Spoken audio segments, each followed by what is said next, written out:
Hello, everyone, and welcome back to Pelican Plus. I'm Murray Rundus, very happy to be joined by Brian McCall. How have you been, Brian? I've been well, and congratulations to you and your recent nuptials. Oh, thank you very much. And we have it's a very interesting year. It's a historic year for me personally because I got married this year, but also for the church because we have this upcoming event that I'm sure most tradition-loving Catholics are well aware of, which is that the Society of St. Pius X is planning to consecrate bishops, and it looks like without papal mandate, coming up on July 1st of this year, 2026. And what we wanted to do with this video is to give everyone a complete overview of the Society of St. Pius X situation, how we got to this point, because a lot of people, I think, have heard the name, the Society of St. Pius X, they might have heard the name Archbishop Lefebvre, or they might have had some vague understanding of the situation, but we wanted to have everything in one place. This is how you can learn about what the Society of St. Pius X is, how they got to this point. And so, Brian, I think maybe we can start back to the beginning, which is who the Archbishop was, who the Archbishop Lefebvre, the founder of the Society of St. Pius X, was. What was his background before the Second Vatican Council and the later founding of the Society of St. Pius X? Certainly. Well, Marcel Lefebvre was born in France, in Lille, which is kind of the northern part of France, in 1905. And he really was the son of an incredibly holy, devout Catholic family. I mean, we don't have time to go into all the details, but lots of similarities, I think, to the family of Saint Therese, the Monsieur and Madame Martin, who lived just a generation, before him. A home filled with Catholic devotion, lots of vocations. His brother was a priest. His sister becomes a nun. His mother is a whole little book about her life. Very, very holy woman who died a very holy death. And his father, very devout. So he lived through World War I and World War II in his life. So he's really a product of that period. He has discerned a vocation. He went to the seminary and he was sent to the French college in Rome, where he continued his studies towards the priesthood in the 1920s. And he studied under the famous rector, Father Lefebvre. And interestingly, he relayed in later years that he was shocked when he got to the seminary and started studying the Acts of the Magisterium, the great encyclicals of the recent popes. And he was appalled to realize he was a liberal. A lot of people talked about the Archbishop Lefebvre. I found out I was a liberal because I had, living in France, revolutionary France, had absorbed these ideas about false ideas of liberty and liberalism.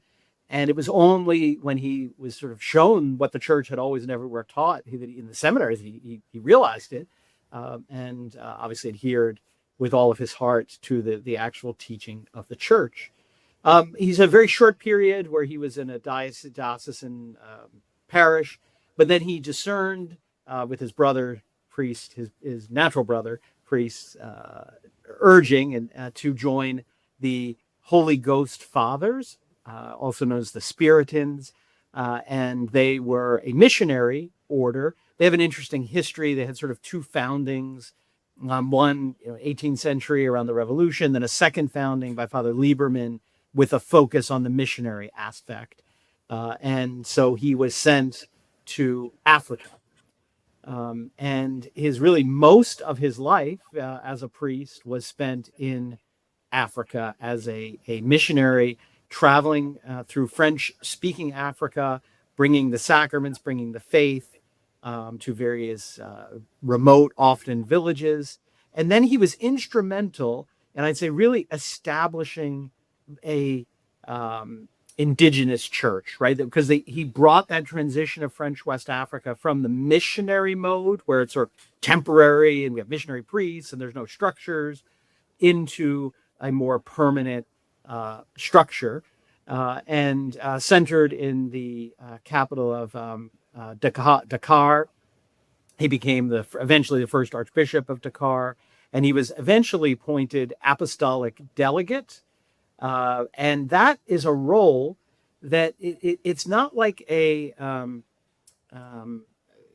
we may be familiar, with the sort of diplomatic core of the church, that are more like ambassadors, but the role of the apostolic delegate was much wider, and it really was the Pope's personal representative in a particular area, particularly when it was trying to be organized. And it is reported that Pope Pius XII said that Archbishop Lefebvre was his most effective apostolic delegate, really, in the whole world. He was very close to Pope Pius XII, the Archbishop. There's a famous picture of him being received by Pope Pius XII. And he was really instrumental, like I said, in organizing the church in particularly French West Africa, and even into the 90s and early 2000s, when they made a film documentary about his life. They interviewed priests now who were formed by Archbishop Lefebvre, and even after, not ones who followed him into the society, just ones who remained in the Novus Ordo, incredible love and respect for him, and his influence. They all said, without him, we would have nothing. We wouldn't have a native priesthood. And so really an incredible career, if you use that word, in the church, but life and work up until 1962. So we can turn to that if you want, unless you want to talk a little bit more about him, turn to the pivotal moment of the council. Yeah, I just think something to really point out for everyone is the French character that I think does become it becomes very influential in the history of the Society of St. Pius X. To this very day, France is one of the strongest areas of traditional Catholicism, where you have the Society of St. Pius X with chapels all across that nation. I also think it's important to put some of the political context, where you might hear things about the Society of St. Pius X or conservative traditionalist priests. A lot of the political views and the views on the modern world comes from French culture in a very unique environment. Archbishop Lefebvre's father died at the hands of the Nazis during the Second World War, something often overlooked by many people who want to see him as some sort of, a Nazi sympathizer of some sorts, which doesn't really add up. You do have Archbishop Lefebvre really in this milieu of this conservative, traditional French Catholicism.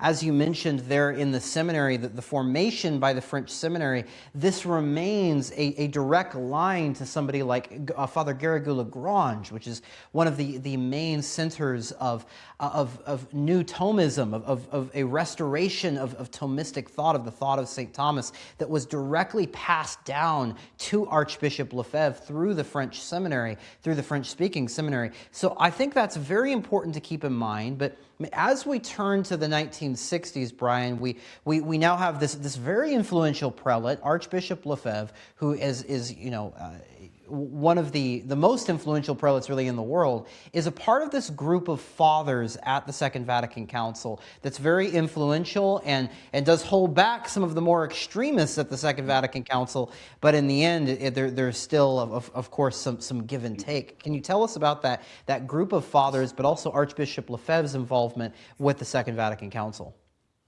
Yes, I'm glad you mentioned that about his father, because that's a calumny I've actually seen and heard people claim that his father was a Nazi collaborator, which is just absurd. He died at the hands of the German regime during World War II. So, I don't know how he's considered a collaborator, but it's funny that lie still you'll see circulating around. But yes, as we turn, so his involvement actually predates the actual opening of the council. He was a council father. He was the superior of the Holy Ghost Fathers. So again, adding to his sort of worldwide sort of respect as a bishop, not only was he the apostolic delegate and Archbishop of Dakar, but he was elected superior general of the Holy Ghost Fathers worldwide.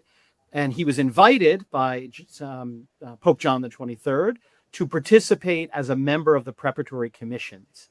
So if you remember, before any council, there's work that is done to prepare the council, to get text to consider, so that the people show up and there's something to talk about, right? There's a lot of material. And so first of all, he got to see, before the even opening session of the council, the battle that was going to begin.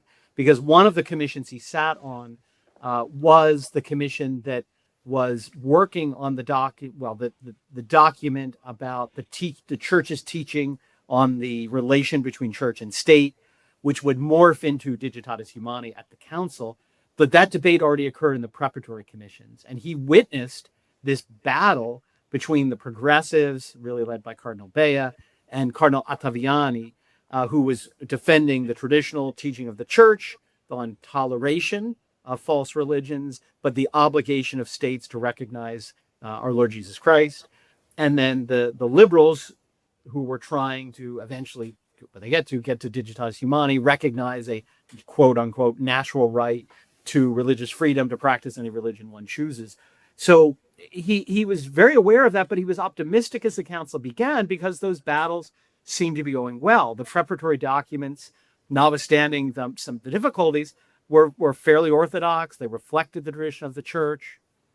And he really went into the council thinking, okay, we had this fight, but now we have these good documents. Well, as we all know or may know, within days of the opening of the council, the original sin of the council is against all council procedures. They threw them out. They literally threw in years of preparation. They threw in the wastebasket so that they could start fresh. It was really the tennis court oath moment of the National Assembly, right, taking over and just going in a liberal direction.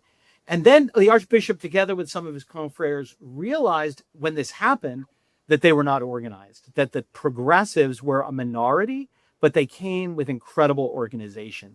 They were prepared, they had had a strategy, and they were able to this quickly overturn the council, essentially, by throwing out its preparatory documents, which is unprecedented in the history of the church, and have a clean slate, a tabula rasa. So he very quickly, with other bishops, organized a small group of council fathers, several hundred of them. The numbers varied over the years of the council, to sort of meet and try to be organized in response to these sort of underhanded tactics of the liberals. And they would meet, they would plan. One of their biggest movements was they said, well, councils are supposed to condemn the evils of our time. There's no greater evil than atheistic communism. So they prepared a petition signed by almost 500 council fathers, requesting that the council be given an opportunity to condemn atheistic communism. Well, that petition, which had more than enough signatures to be brought to the council floor, was lost in a drawer. Literally, that's what they said. Oh, yeah, we lost that. We can't bring that up. Yeah, these are the techniques of the progressives. And so why was it lost? As we know, the Vatican cut a deal with the Soviet Union that if they would let the heretical, schismatic, orthodox bishops come to be observers in the council, communism would not be condemned. And so this deal with the devil, those running the council had to lose it in a drawer because it can never be brought forward. So he fought tooth and nail through the council. He realized they couldn't get rid of these documents. Most of the council fathers were just too trusting. They didn't realize what was going on. But he tried where he could to insert sentences or provisions to try to counterbalance at least. And that's why we see the effects of that. You'll read a Vatican II document with a modernist statement, and then followed by a traditional statement. That was some of the work they did. And he did vote against some of the documents, not all. But he eventually left the council, and then was essentially the revolution broke out, even within his own congregation. They wanted to, go the way of the council of the media, as Benedict calls it, the post-conciliar spirit, become, give up their missionary work, become immersed in the age. And he resisted this. He did not want to change the Holy Ghost Fathers. He fought it, and until eventually they got him to leave as superior general. He was then basically punished for his orthodoxy. He was sent to a tiny little diocese that actually happened a little earlier. He was sent to a tiny little diocese in France, where he was not even an archbishop. This was already, the French bishops didn't want him back. He had been in Africa for decades. He said they've just become so liberal, he didn't realize that they didn't want him around. But after all this, being sent to his little diocese, becoming the superior general, being removed, he eventually said, okay, I'm retirement age. I will just retire and live in Rome because I can't fight this force in the church that erupted after the council. Yeah, and there's so much that goes on in the life of the Archbishop in the 1960s. There's so much to cover. The things that I think there's a lot of controversy on the internet about is whether or not the Archbishop signed the documents or whether or not the Archbishop celebrated the Novus Ordo Mass. The important thing to keep in mind here is that it was a time of tremendous fluctuation. You had a massive amount of confusion. There was changes practically every day coming out of the Holy See, but also if you read the testimonies of people on the ground, it was almost apocalyptic what Catholics were facing at the time. There's some key events during this time which I think we'll sort of brush over, which is the Ottaviani intervention, the creation of the Novus Ordo. The Novus Ordo Mass is, of course, made in connection with the reform called for by the document Sacrosanctum Concilium. And in response, Archbishop Lefebvre, along with Cardinal Ottaviani and some Roman noblewomen, have Gerard de Laurier, Father Gerard de Laurier, a Dominican, compose what's called the Ottaviani Intervention, which critiques the Novus Ordo. This sort of aligns Archbishop Lefebvre against the what is often seen as the liturgical reform, the Novus Ordo Mass. But Brian, can you tell us about when does Archbishop Lefebvre learn and come to the conclusion that he needs to start a seminary? That's a big step, going from a bishop of a small diocese, sort of almost in exile compared to what he was before, then going to start what was often called at the time the Wildcat Seminary in Acon. How did that start out? Well, very providentially. And again, it wasn't a sort of split decision, at the moment. He actually resisted it until he saw it was God's providence. So essentially, he was retired, no active ministry in Rome. And a group of seminarians approached him and said, we need your help. We're in the seminary and we're getting modernism. We're not getting a proper formation. We're not getting a liturgical formation. We're not getting doctrine, most importantly.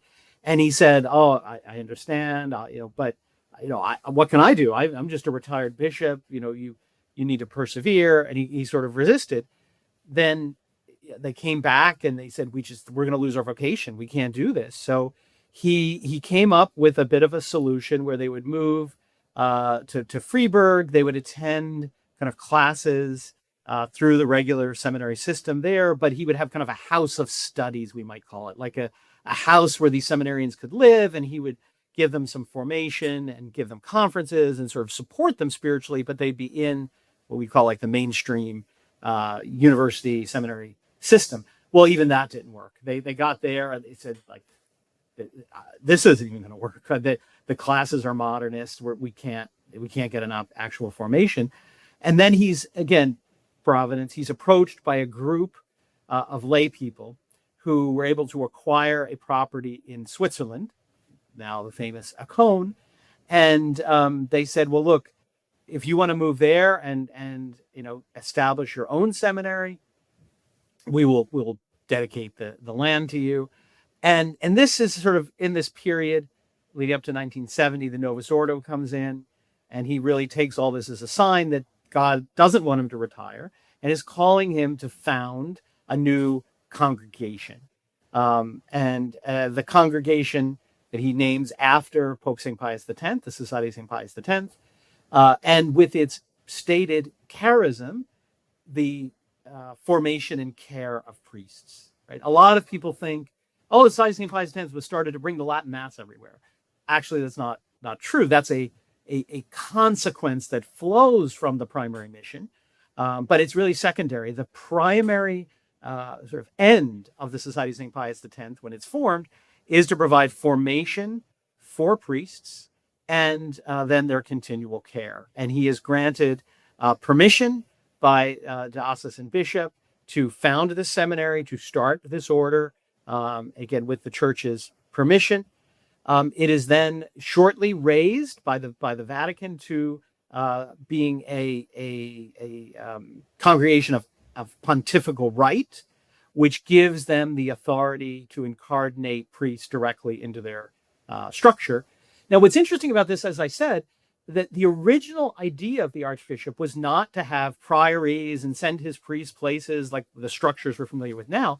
What he thought is these priests would come, or the seminarians would come to him, he would give them the formation, he would ordain them, then they would be sent back to their diocese to become diocesan priests and work in their diocese. They would be, to be ordained with dismissorial letters to go back to their individual dioceses. Like many ways, there are, seminaries like this, the French seminary in Rome, for example, that are just seminaries are operated for people men who go back to their diocese. Well, again, fairly quickly, they realize this isn't going to happen. Nobody wants the priest because they are Catholic, right? They're not with the spirit of the age. They haven't joined the age of Aquarius. And so he realizes, well, there's no home for them. Now I ordain them. What are they going to do? And that's when he decides in the early 70s to start establishing priories, to have a place for these priests to go, together with the fact he gets now existing priests who are already ordained, who are being persecuted, who say, well, I have nowhere to go. Some of them come to a cone to teach in the seminary, but others say, well, I want to care for the flock. I'll set up a priory for you and you can send priests as they get ordained. And so that's really how and it's always important to remember, there's a lot of people when the superiors make decisions, there's so many people. I mean, I've spoken to Bishop Fillet when he was general superior, to the district superiors. There's stacks of requests from people asking for priests, asking to send and he says, we don't have enough priests, and we can't stretch our priests too thin, because our primary mission is to care for these priests, and we cannot just ordain them and crank them out on an assembly line, even though there's great need. And that's why I remember the first time I interviewed Bishop Fillet, this was for the Remnant, maybe 16 years ago. I said, what do you want more than anything else? If you could have anything, if you could speak to God, say, this is what we need. What are you most worried about? And what do you want? What would you ask for? And he said, well, I'm most worried about when the Novus Ordo establishment collapses, we'll be inundated with souls. And he said, right now, what I'd ask for is 50 more priests. That easy. But he said we can't stretch ourselves too thin, because we have to take care of these priests. So all that's done with, again, canonical approval. The Vatican even raises them to pontifical right, which under canon law gives them even greater authority to operate in the world with their own incardinated priests, not priests that are sent to the diocese. And things really seem to be going well, but the French bishops are not happy about this wildcat seminary. Yeah, and this brings us to, I think, some of the most crucial parts of the life of Archbishop Lefebvre. It's quite interesting, because today we always hear 1988 as being the big year that's the pinnacle of everything that happened with the Society of St. Pius X, and we'll get there. But oftentimes it was actually 1976 or some of the years within the 1970s that were seen as the big years for Archbishop Lefebvre, the turning point for the Society of St. Pius X. Can you tell us, how did we get to the point where Archbishop Lefebvre found himself suspended, or so-called suspended, and had the faculties removed from the priests there with the Society of St. Pius X? What's the controversy surrounding that? And as someone who knows the law well, who studied this issue very well, can you give us a breakdown as to, was this all done above board? Not at all, is the short answer. But yeah, essentially, the French bishops despise him. They're furious because all these vocations, again, initially mostly French. It is a French order, French congregation, at least initially. It expands. But, they're seeing the few vocations that are around in the 70s going to him. And it's an embarrassment to them. Their seminaries are empty. Their priests are leaving the priesthood. And here he is, a couple years old, with the seminary overflowing, and he's already starting a new seminary in the United States, right? It's expanding. So they are furious, and they try to present him as this radical, crazy traditionalist. And you mentioned the liturgy, and I'll just mention this because he really was very prudent, the Archbishop.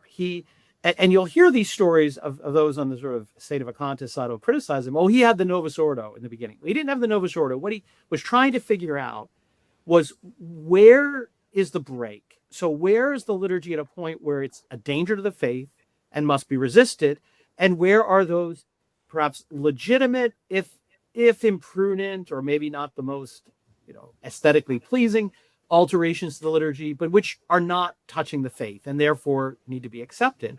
And so initially he tried, there were all these transitional quote unquote missals. So they weren't really missals, but permissions and requirements and changes from 65 to 69, where there was this sort of hybrid movement towards the Novus Ordo. There were the epistle and gospel in the vernacular and changes to the calendar. And in the early years in Acon, and even in their first priories, this was going on, right?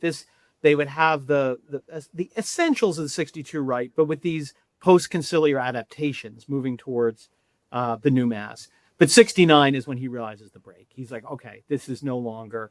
And then he eventually in the early 70s says, okay, well, we need to find an anchor. We need to find a place where we know, we're not sure about after that, but we know at this point it's not a danger to the faith. And he decided at that point, it was 1962. So they did stop some of these hybrid practices or things that went on, and said, look, this is the book. This was the last book promulgated that we know is not a danger to the faith.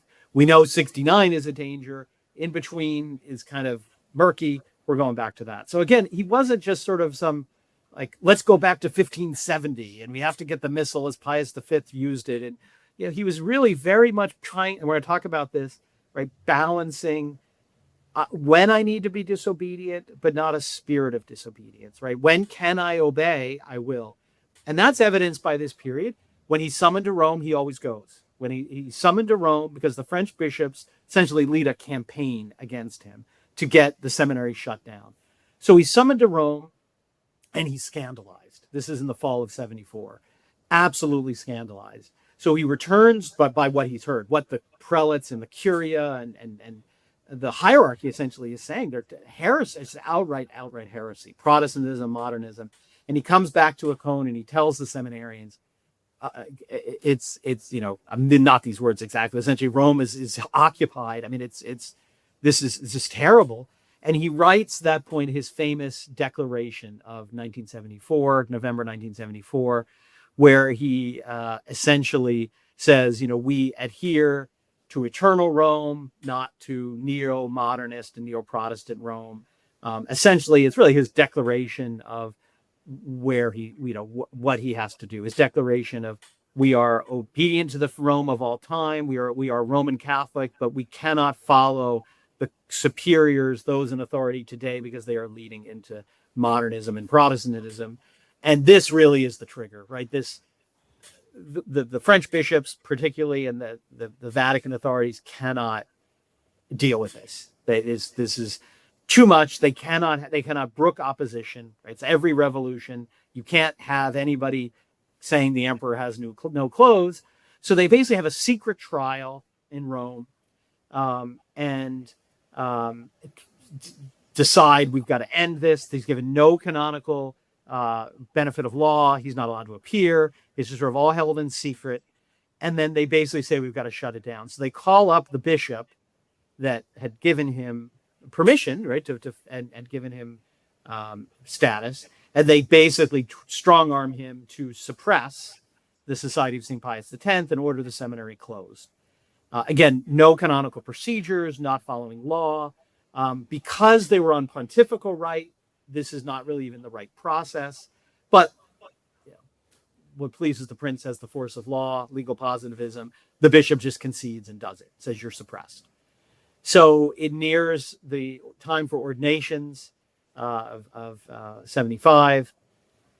And they tell him, you can't do these ordinations. This is to the priesthood, not the episcopacy. You're suppressed. You can't do this. And he says, how can I leave these seminarians orphaned? And this is unjust. It's not valid. So he goes ahead and he ordains. This is really what begins with the priest will call the hot summer. He's suspended, suspensia ad divinis, which is not an excommunication. It just means you are forbidden to publicly celebrate the sacraments. It's sort of a first tier of punishment, lower than excommunication. You're just forbidden to publicly exercise the orders which you've received. He obviously says we account this as nothing. It's illegal. It's not done properly. Every legal system, if you, Mary, get arrested and they throw you in jail and have a secret trial and, condemn you to 20 years in prison, that's not valid. Now, they may have you in prison. You can't get out, right? You can't escape.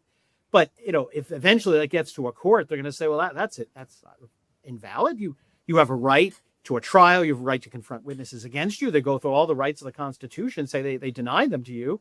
This is obviously of no force and effect. Now, practically, you're still in prison until that happens. Archbishop Lefebvre is claimed, right? They calumniate him with these, you're suspended. But he knows, and he consults canon lawyers, these punishments do not actually touch me. I am not guilty because I've done nothing wrong, right? I'm being punished for doing what a bishop and a Catholic has always done. And the next sort of point in this hot summer, he has this mass in Lille. He goes home in France, and they organize a public mass. And the stories from that are incredible. You can read about it in Michael Davies' Apologia.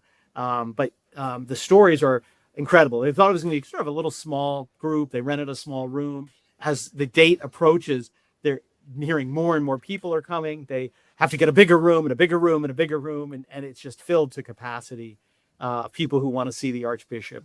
And he has a mass. He preaches a very fiery sermon. People have to be careful because some of what he says in French is not quite as direct, let's say, in terms of its vocabulary as it comes across in the English translation, but it's still very, very strong. I mean, he essentially condemns the new mass, essentially says they're doubtful sacraments, and you have a birthright to the true sacraments. And this, again, this is another shot across the bow for the Vatican. He's eventually summoned by Pope Paul VI for an audience, and that audience, again, is told in great detail in Michael Davies' book. Essentially, the Pope has been already prepared against him. Archbishop describes it to his seminarians when he comes back and said it was a sandbag. Right? Paul VI has been told all these lies about him, that he's against the Pope, that he makes his seminarians swear an oath at the subdiaconate to be against the Pope, an oath against Paul VI. And he says, Your Holiness, that's not true at all. That is not what we do. What they were referring to is they swear to this day, before they enter into the subdiaconate, they promise never to offer the Novus Ordo Mass. So they make a binding commitment that they will never offer the Novus Ordo Mass. But that's explained to Paul VI as they swear an oath against the Pope. And he says, that's just not true. There's just one example. And he's employed, and he realizes in the midst of this is hopeless. The Pope is uninformed. He knows nothing about what we're doing, and he realizes the Pope is essentially weak. Paul VI is vacillating. This is when he's giving his audiences about how the smoke of Satan has entered in the church. How it's such a loss that we've lost the traditional Latin Mass, but it had to be done, right? And he's just sort of vacillating about what to do, and he's being influenced by these liberal forces. Yeah, it's something interesting. You mentioned Michael Davies' book. Of course, Brian, you knew Michael Davies, the late, great Michael Davies. And there's many good books people can read up until, especially this period here. There's Michael Davies, as you mentioned, the Apologia pro Marcel Lefebvre. There's also the late Dr. David Allen White's book, The Horn of the Unicorn, who did an amazing job giving a brief biography of Archbishop Lefebvre. And there's also Bishop Tissier de Mallaray's book, biography of Archbishop Lefebvre, that you can read more there. Brian, when we discuss the Archbishop's relationship with the Pope, I think a lot of people oftentimes mistake his position for being a sedevacantist one. Something that I think people often miss is that actually the origin of many of the sedevacantist groups comes from the expulsion and the leaving of many sedevacantist priests from the seminary around this time, which is the controversial The Nine case, which is where you had 9 priests who end up going on to found what's now I think called the Traditional Roman Catholic Institute with now Bishop Sanborn. There's what's now called the Congregation of St. Pius V or the Society of St. Pius V. A lot of that happens from those 9 priests disassociating from the Society of St. Pius X. Can you speak to some of the how Archbishop Lefebvre handled the relationship with the papacy during this time? again, essentially, he always recognized what, from all of our appearances, is the offices of the church are held by these men. There's a conference, one of the few in English that is recorded, where again he says what is sure very reasonable. He says, "Look, someday," paraphrasing, "we might find," this is during Paul VI, "we might find out that Paul VI is not the Pope." I mean, I'm not saying like de fide, you must, it's absolutely infallible who the identity of the Pope is, because that's not Catholic doctrine, right? It's never de fide, a fact like that. And he says that, I'm not saying it's not possible, but I don't have the authority to say that. And until the church figures out what's going on, and maybe even after his death, we have to recognize these people as holding these offices. But what he also recognized, and this comes out in his audience with Paul VI, because he says to him, "Your Holiness, what am I to do?" He says, "I swore an oath, the oath against modernism, to uphold these teachings of the church." Again, if you want to read the oath against modernism, every priest, every bishop, every teacher in the seminary, every bishop at Vatican II swore this oath, right? And he said, "Now you're asking me to believe something that contradicts that. So who am I to believe? Pope Pius, who do I follow? You've put me in an impossible situation. You're saying I'm disobedient. But if I obey you to follow these things, I'm disobeying Pope Pius X and the oath I swore. And I take my oath seriously." And this is the dilemma that he was in, and through the whole, until the day he died, that he did not want to disobey the Pope, but he said we cannot obey while at the same time we disobey. And we have to make a choice in this life. I can't believe two contradictory things or teach two contradictory things, so I have to disobey one. And he said, I think I have to stay with where I was raised, where I was formed, what the church has always taught, rather than to disobey that for what's new.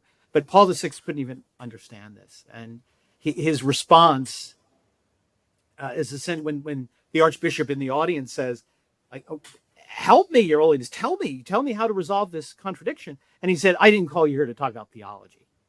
And that's as important to the Archbishop. This wasn't theoretical. This wasn't abstract theology. This was a matter of practicality. What do I do? And so he lives at this sort of tension, this love. No one was more Roman, more attached to the Holy Father than the Archbishop. And it was painful to him that he had, and he said, "I don't want to," that he caused pain. He knew it to Paul VI. I don't want to cause you pain. I was the greatest collaborator with the popes I worked with, but you give me no choice.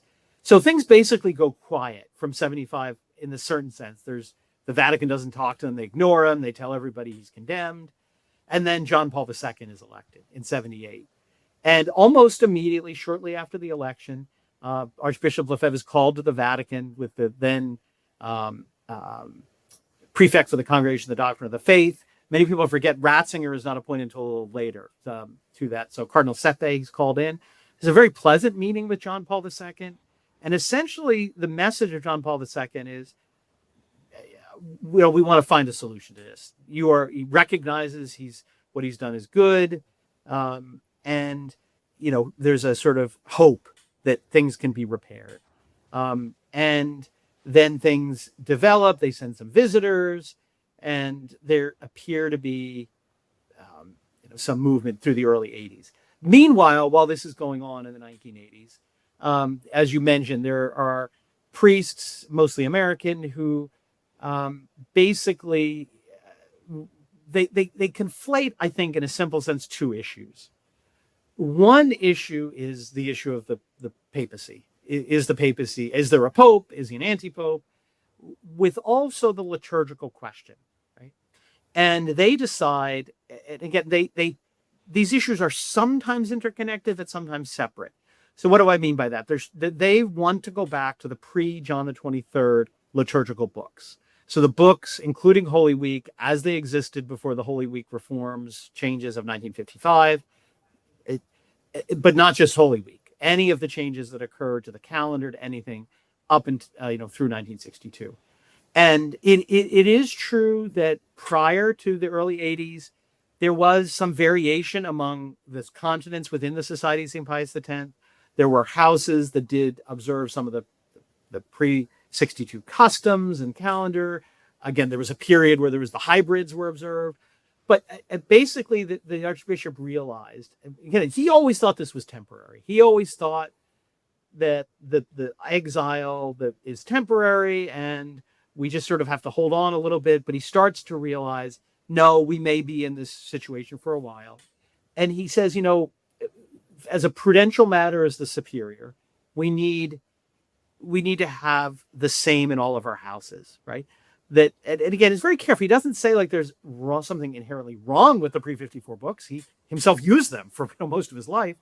But he says, we need to have an order that this is what we do. We're in this time of crisis, and we know what's not good, but we need to bring so that we have a priest that comes from France and he goes to, Armada, Michigan. Everything's the same. And he says, so we're all going to use 62. Why? Because, again, I take disobedience seriously. It's only when necessary. Even if we might regret some of the changes in 62, that we have no reason to object to them on the basis of the faith. So we have to accept them, and that's where we should have our standardization. Now, there are some who are attached to the pre-54 books because they believe that it's caught up at the State of Vacantas issue. Now, again, they've got a little issue with Pius XII because most of them accept Pius XII, but they do not accept John the 23rd, and they say he wasn't Pope. Therefore, if he's not Pope, the 62 Missal is invalid. And so there are some people who are attached to the pre-62 books because of a State of Vacantas position. But there are others, even in our day today. Peter Koznevsky is a good example. Dr. Koznevsky, very interested in, advocates for them. He is certainly not a State of Vacantist. He doesn't do it because he has different arguments and different reasons. And the 9 are kind of intermixed in these reasons, right? They harden into the State of Vacantas position later. But it really is a mixture in the beginning of some who just want these older books and some who are headed down a State of Vacantas path, if not already there. And essentially, the Archbishop expels them for disobedience. He says, look, we need to have order. We need to have hierarchy.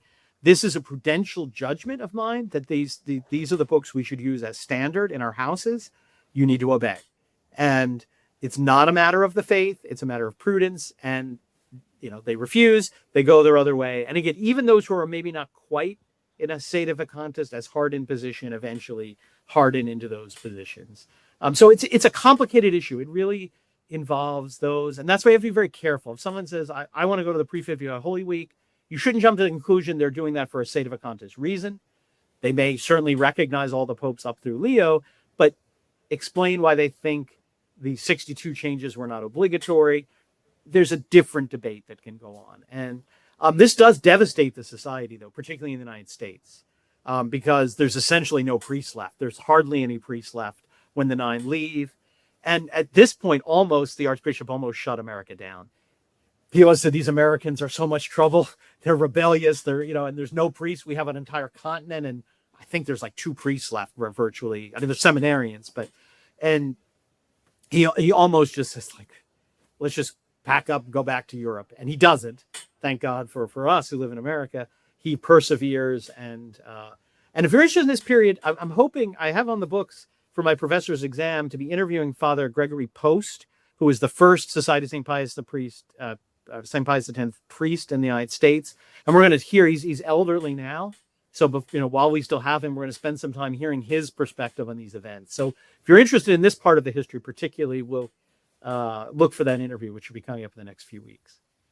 Yeah, definitely. So, Brian, moving on then, because I think once the Society of St. Pius X gets done with the 9 controversy, as you mentioned, the United States, which is now one of the most influential regions that the Society of St. Pius X holds, where you have so many faithful that are attached to the Society of St. Pius X here in America. If we maybe go back to the more top level view of actually what's going on with Archbishop Lefebvre, what's going on with the leaders in the society, you have this interesting thing going back and forth between Cardinal Ratzinger and Archbishop Lefebvre during the 1980s. I find one of the most interesting periods in modern church history. as you have this debate about religious liberty, you have a very great document, where I think Archbishop Lefebvre really shines. He was a spectacular writer. He, of course, wrote Open Letter to Confused Catholics, but he also wrote, you can read They Have Uncrowned Him, which is just a spectacular book. But he writes a book called Religious Liberty Questioned, or what was just at the time, the Dubia. We think now the Dubia from the Dubia Cardinals on Amoris Laetitia, but at the time it was Archbishop Lefebvre's questions about the document Dignitatis Humanae on religious liberty. And there's this back and forth from Cardinal Ratzinger and Archbishop Lefebvre, where really it comes down to Cardinal Ratzinger saying that the crux of the issue is a new understanding of tradition. There's a new understanding that tradition is actually developing. There has been a change in doctrine, and that really this comes down to a matter of authority. Brian, can you take us up to what caused Archbishop Lefebvre to have a breakdown in the agreements and the dialogue with Cardinal Ratzinger, with the Vatican, which led him to make the decision to go about consecrating bishops near the end of his life there in the late 80s and then the beginning of the 90s? Yeah, so in the 80s, they get through the crisis of the Nine, and they're rebuilding. Again, vocations are just pouring in. He has to open more seminaries, but things kind of go the direction you said. He's supposed to, under John Paul II's attempt, let's deal with this, submits his dubia to the Congregation for the Doctrine of the Faith on Dignitatis Humanae, on religious liberty, receives no real response, and his question is essentially can be boiled down to how can what is taught that every human being, by virtue of their dignity, have a right to religious freedom of whatever religion they choose, how is that reconcilable with what the church always taught before, that error has no rights, that no one has a right, a natural right, to worship in a false way. They have the civil right to be tolerated if the political authorities decide for the common good it is better to not stop you for the common good, and there are many reasons why that can be, but that you are merely tolerated under civil law. You do not have a right by virtue of your dignity. As soon as you say that by virtue of your human nature, it's a natural right that no government has a right to stop, where toleration, you may have a right for a time in prudence, right? And how do I reconcile these two statements? And they can't do it. They can't come up with a hermeneutic of continuity, to use the later phrase that Benedict would come up with when he becomes Pope. One last thing on this, Brian, on this point, because I think this is something important for people to, it's oftentimes neglected. Cardinal Ratzinger, in his response, as you mentioned, he eventually comes up with the hermeneutic of continuity.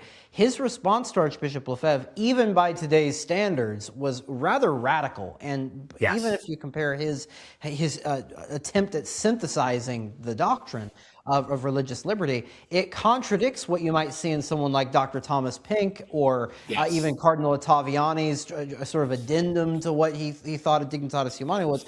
What Cardinal Ratzinger sent back was rather radical, and it must have scared Archbishop Lefebvre. I'm sure it did. Yeah. It did. Yeah, it scared him.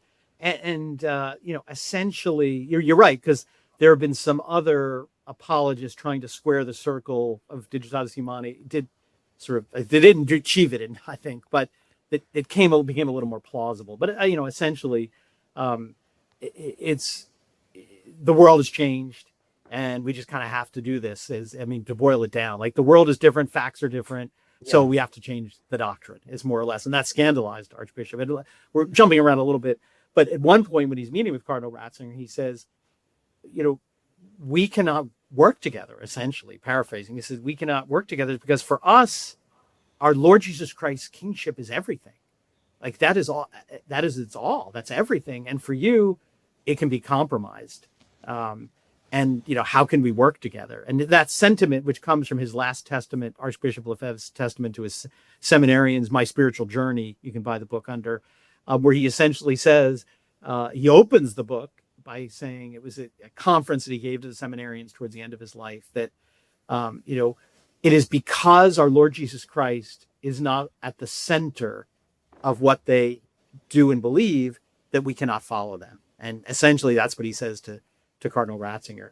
So things are getting, he's was scandalized by this exchange. He is again beginning to see this crisis in the church that he'd hoped was temporary. He was very optimistic when John Paul II came in. Okay, he's going to turn things around. He's going to fix these things.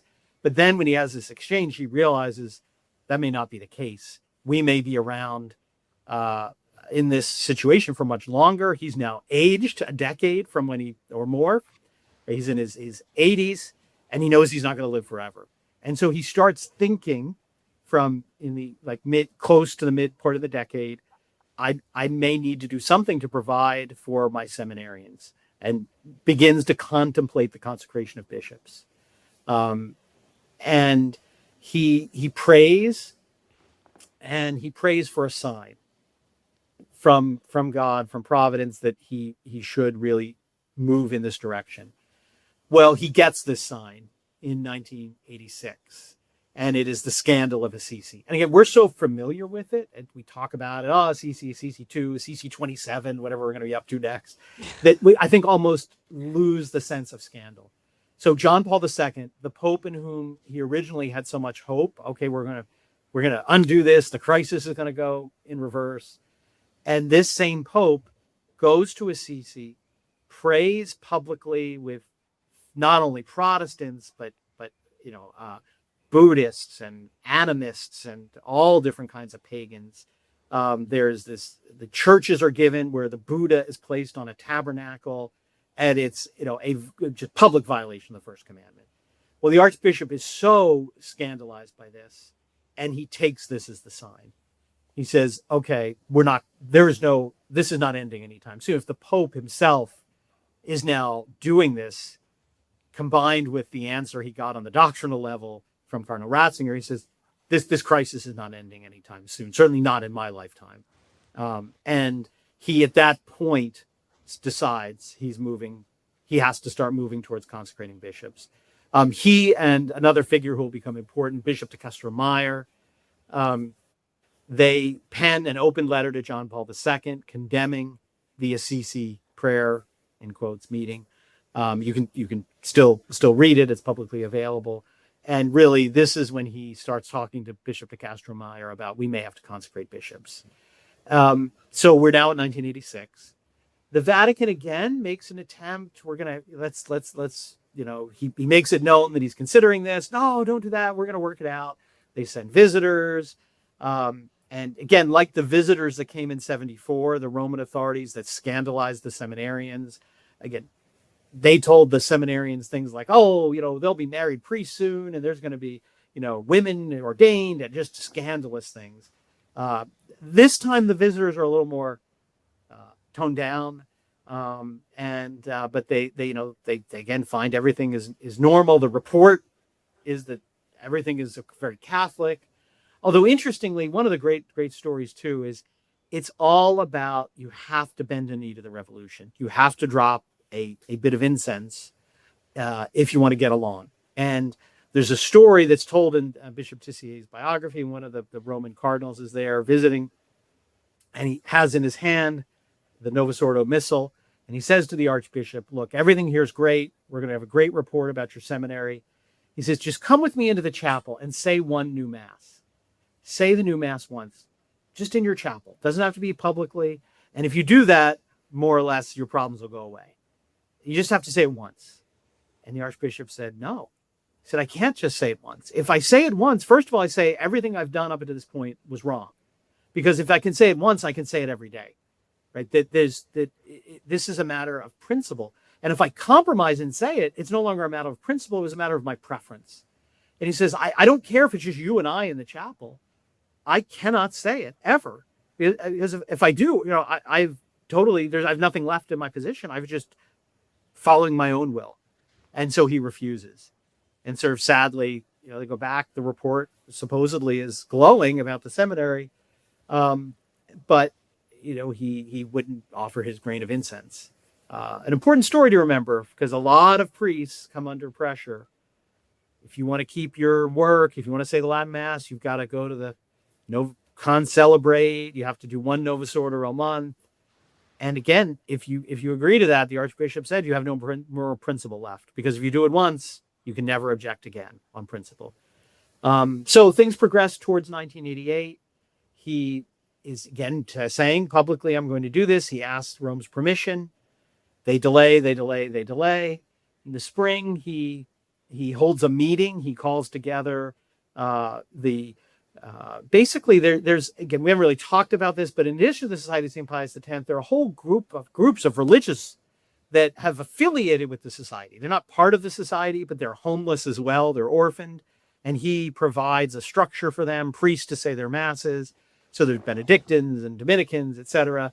And they have this meeting. I think it was in Fontainebleau, if I'm remembering correctly. And he sort of says, look, this is my decision, but I want to hear from all of you. And he explains his reasons, and that he's praying that he, should what to God's will be done. And they discuss this, and he goes on retreat, and he decides he has to do it. So then eventually the Vatican goes, okay, he's serious. They start up some discussions back and forth. They say, okay, we're going to let you consecrate bishops, but, you have to send us the names. He sends them the names. They say, nope, they're not acceptable. Send us new names. He sends them new names. He says, okay, I need a date, June 30th. We're going to do it June 30th. And they say, oh, sure. Well, could you wait till August? And at this point, he's been diagnosed with cancer. He doesn't know how long he has to live, but he knows it's not long. He knows he's dying. He knows he will die of this cancer sooner rather than later. And they just keep delaying. They delay. They won't decide the name. They won't decide how many. They won't decide a date. When he fixes a date, they postpone it. But they eventually call him to Rome for meetings with Cardinal Ratzinger, who says that he's in direct communication with John Paul II. He's directly representing him. And it culminates in some meetings with himself and his advisors, one of whom is the late Bishop Tissier de Mallaré, then Father de Mallaré, who has kind of led his advisors, led the negotiations. And so they try to come up with a practical agreement, which is the so-called May 5th Protocol. Date's interesting. The date, May 5th, the feast of St. Pius V. And the contents of that are publicly available. You can see them. And the idea was essentially a phrase that Archbishop Lefebvre had coined way the way back in Paul VI. Just allow the experiment of tradition. Like, we're not forcing you to abandon all your modernist ways. We don't have that authority, but just leave us alone. Basically, just let us do our thing, and by their fruits you shall know them. Well, let's let the experiment, see what happens, right? Knowing this is of God, Gamaliel, this is of God, nothing will stop it. If it's a man, it'll die by an own. And that's essentially the May 5th Protocol. He gets that his priests, he can have the seminaries, the priests can offer the mass, that there will be a commission established in Rome to whom they will report and will supervise them. They will not be under the diocesan bishops, and that there will be bishop ordained from the society or bishops to provide the sacraments, because that was his concern. Knowing he was going to die, he said, if I die, who will ordain these seminarians? Who will give confirmation to the faithful? So remember, we tend to forget this. At this point, we're not talking about the outside world. There is nobody. There's no confirmations, no ordinations. There are a handful of Latin masses here and there under where you have to sign documents and affirm Vatican II and extreme restrictions. This is it. If you want confirmation, it's Archbishop Lefebvre. If you want to be ordained, it's Archbishop Lefebvre. Right? Again, aside from some sedevacantist groups and things like that. But there's no diocesan bishops doing this. And so he says, we need ordained bishops who, and he has names. So he signs this protocol, this kind of, we'd call maybe in English, a letter of intent, a kind of, this is our understanding of what we'll do. And he leaves and he goes back to their priory outside of Rome, and he can't sleep. He's troubled. And he's troubled not because of the content of what he signed. He was able to stand behind that. But what he realizes in his prayer and is in unable to sleep is that it's a trap. He said that they made all these promises, but they won't write them down, right? He wanted in the protocol the name of the bishops, the date that it was happening. And again, it was, it's up to John Paul II. It's up to the Pope. We'll have to wait and see. Just trust us. And he realizes, if I go forward with this protocol and don't consecrate the bishops, they're just waiting for me to die. And they're going to stonewall this until I die. And then it's over. Without bishops, you can't continue the priesthood. So the next morning, he writes to John Paul II and Cardinal Ratzinger, and he says, I withdraw my signature from the agreement, the protocol, because I don't trust you, essentially, because I think this is a trap. I think you're getting me to call off the ordinations, the consecrations of the bishops, and you're just going to hold out essentially till I die. And I have an obligation before God to pass on what I've received. Tradidi et quod et accepi. St. Paul, I have to hand on what I received. And this protocol, although I stand behind the principles behind it, I don't think you're going to honor it. And I'm going to go forward with the consecration. So he goes back to Acon. They begin planning the consecrations for June 30th, 1988. Yeah, and this is, of course, a big moment in the society's history. Very shortly after this, we get Ecclesia Dei Adflicta, which is the Vatican's response to this. This ends up with the creation of the groups that went under what was at the time the Pontifical Group Ecclesia Dei, which was contained the Fraternity of St. Peter, which had some members of the Society of St. Pius X left the Society of St. Pius X to form this group. You also had a separate group, the Institute of Christ the King, that was formed. You also have the Institute of the Good Pastor. So there creates this divide where you have some of the groups that are not in not associated with the society, are canonically regular, but they do not have their own bishop. They are reliant on the local bishops in order to run their apostolate. And you have this divide with the Society of St. Pius X. And before we get into the 2000s, of course, Archbishop Lefebvre dies in the early 1990s. There's some interesting precedent, actually, for today that I think people miss, which is that the society bishops actually consecrate a bishop in South America, in Brazil. I'm hoping you can talk a little bit about that, but also talk about that divide with the Ecclesia Dei groups. Yes. So we get to June 30th, 1988. He ordains the seminarians the day before, June 29th, their traditional day that he always liked to do ordinations to show, again, Peter and Paul, our connection to St. Peter, to the Holy See.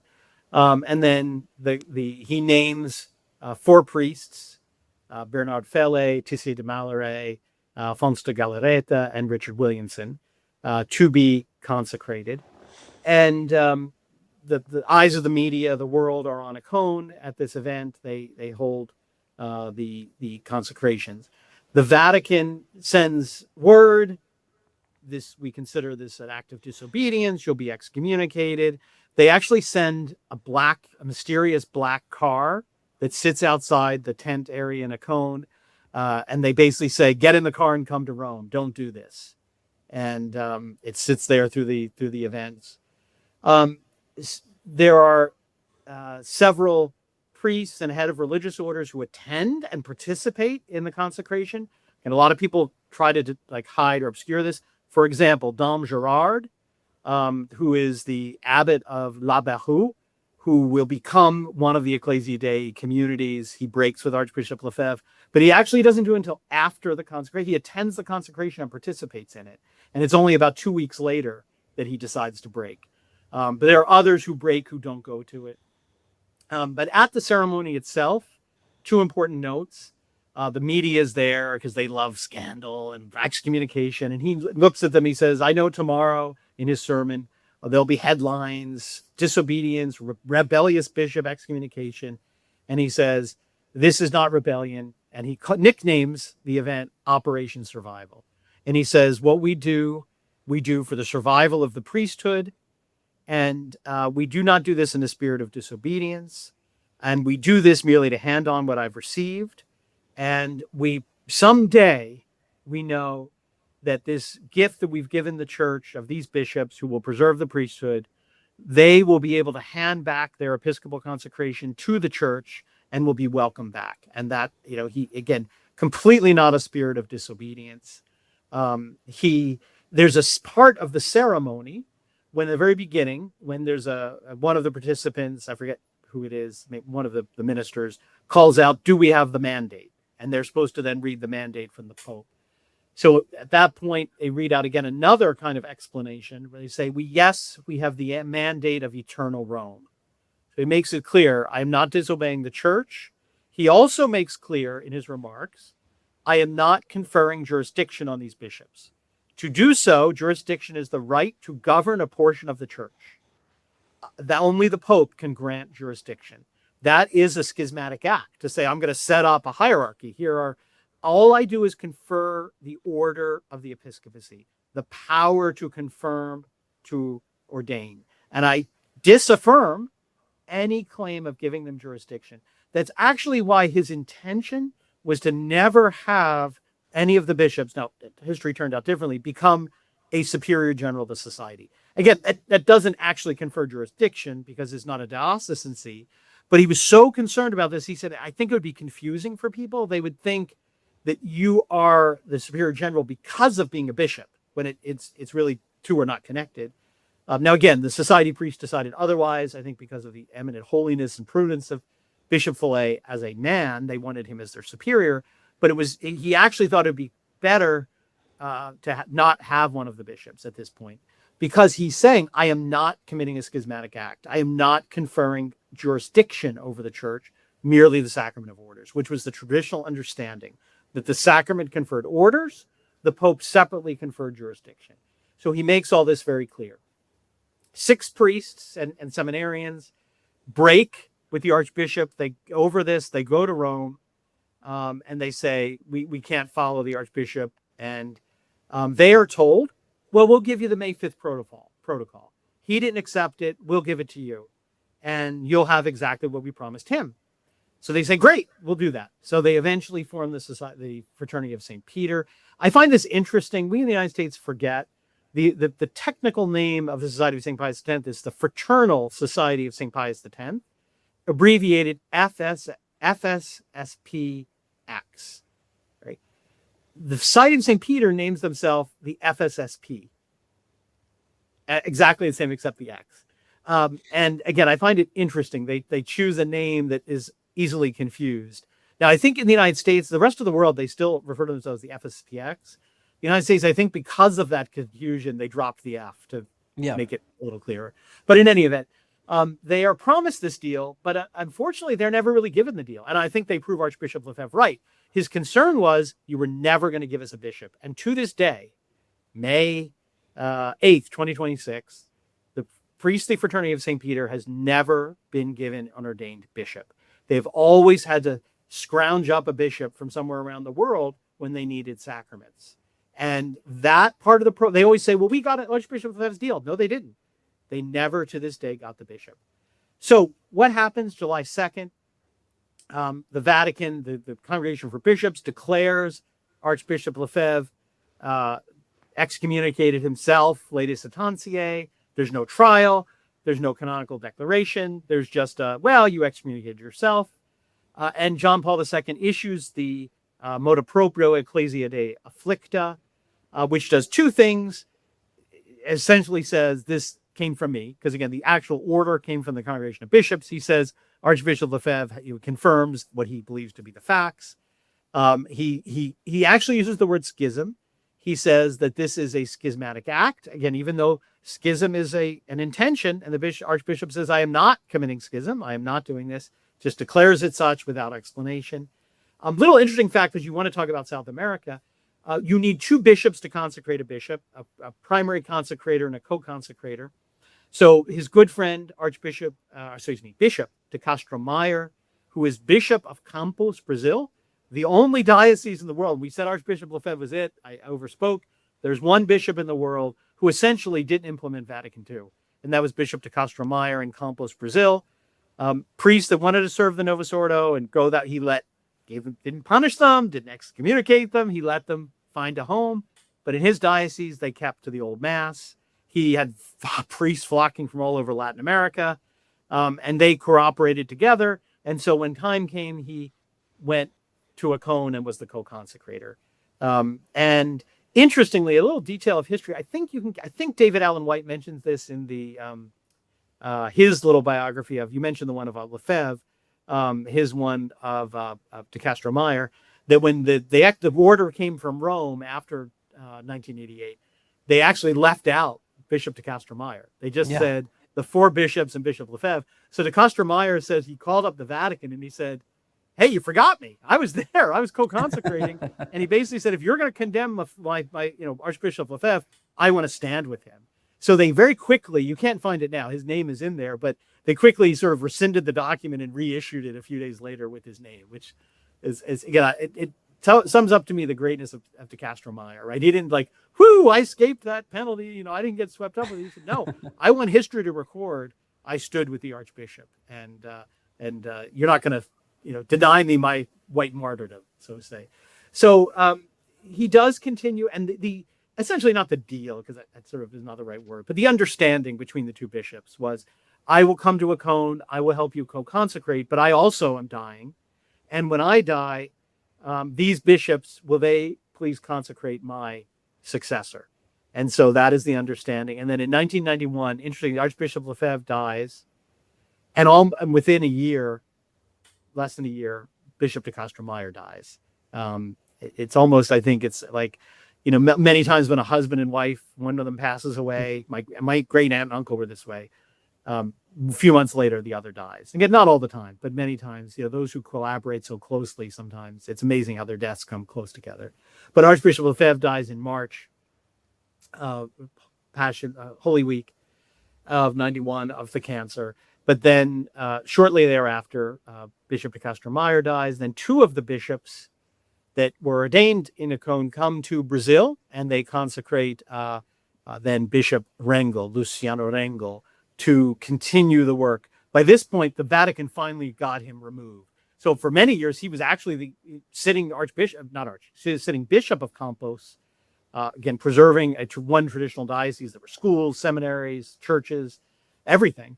But they finally get him out, and the priests they all leave with him, and they have a diocese in exile, right? A diocese within the diocese, not in a juridical sense, but they'd have to import Novus Ordo priests essentially to run the diocese, because they all essentially more or less follow him. But he also, so the 2 of them, it was De Galarreta.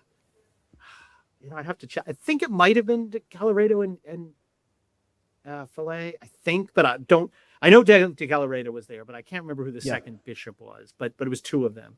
And they remained very close until the 2001, we get the next break. But you're right, we essentially have the Fraternity of St. Peter, we have La Barue, Fontainebleau breakaway, and then we get some new communities like the Institute of Christ the King. So really, when we talk about the Ecclesia Dei communities, there's sort of 2 types: those that broke away from the Archbishop and didn't stay with him, and those that grew up or sort of were sua sponte afterwards. That would be the Bon Pastor, the Good Shepherd, is the first group.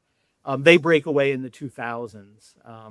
We'll talk about them maybe just because at this point, because they actually do the same thing. They say, we're going to have a deal with the Vatican. We can have the traditional Mass, and we're allowed to criticize Vatican II. We're allowed to question Vatican II. And that's their deal. Well, they've now admitted that was not given to them, that they are being punished and silenced and are not allowed to criticize or say anything about Vatican II. So again, once again, the Archbishop is proving correct that you can't trust any deals really unless they're self-enforcing, right? Because here they just trust us, you're allowed to do this, and then there's no mechanism because they don't have bishops. They don't have bishops, so if Rome says, shut up, don't criticize it, or you don't get ordained, that's the problem. Yeah. So, yeah, that brings us really through the 90s. I guess the last thing I'll say is, again, in terms of betrayal, the 90s close in 1999 with another sign that the Archbishop was right. So the Fraternity of St. Peter do not have a bishop. They are reliant on the Novus Ordo bishops, and they have an election of their Superior General in 1999. And one of the 6 who broke with the Archbishop Lefebvre was Joseph Dizig. He is elected. He is the first Superior General. There's some controversy in the late 90s. There are 16 priests in the fraternity, we call the Fraternity of St. Peter, who want to start concelebrating with the Novus Ordo. to get along with them. And they sign a letter. They French call them the signators, to Superior General Bizic, Father Bizic, and say, we want to be able to say the Novus Ordo and concelebrate. And he says, no, that is not our charism. We were going to get the same deal as Archbishop Lefebvre. You don't have to do that when we want to do it. And so he says, no. They appeal to the Vatican. The Vatican comes in. The fraternity at large reelects Joseph Bizic, and the Vatican invalidates the election. They throw it out, Soviet style, and they put in Father Arnold Devilliers as, they just say, nope, he's the man. The 16 are given their freedom to concelebrate. I was speaking to a friend in France, and I only heard this indirectly, so I can't say it's all, but he told me that eventually all 16 left the fraternity and joined the Novus Ordo. Now, again, I've been able to verify in other sources that some have, but he tells me all 16 later left. But essentially, they decapitate, they deny the validity of the election, and they impose a non-elected superior on them. And his job is Traditionis Custodes, to sort of soften them up.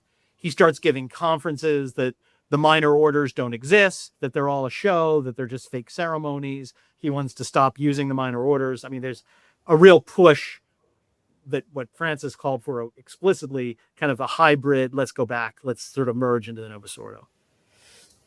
Excuse me.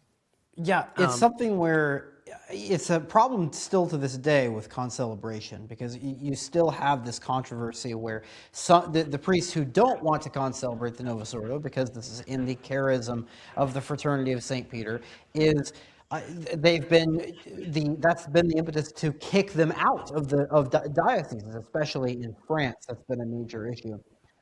Moving on, though, I think something that's important to recognize is that communication between the Society and the Vatican sort of broke down in the late 90s, and it had to be restored in the early 2000s, which Yes. The reason for that was the major Jubilee pilgrimage that the Society had. All of these young priests and seminarians coming to Rome impressed the Vatican, and there was this cause to actually bring back some sort of talks.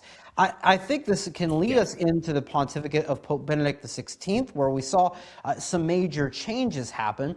What was the Society looking for from the Pope in order to actually have some kind of back and forth? And can you talk about how that was actually done with Summorum Pontificum? And then I think that can lead us into some of the more controversies with Bishop Williamson leaving the Society and some of the more dialogue after that. Yes.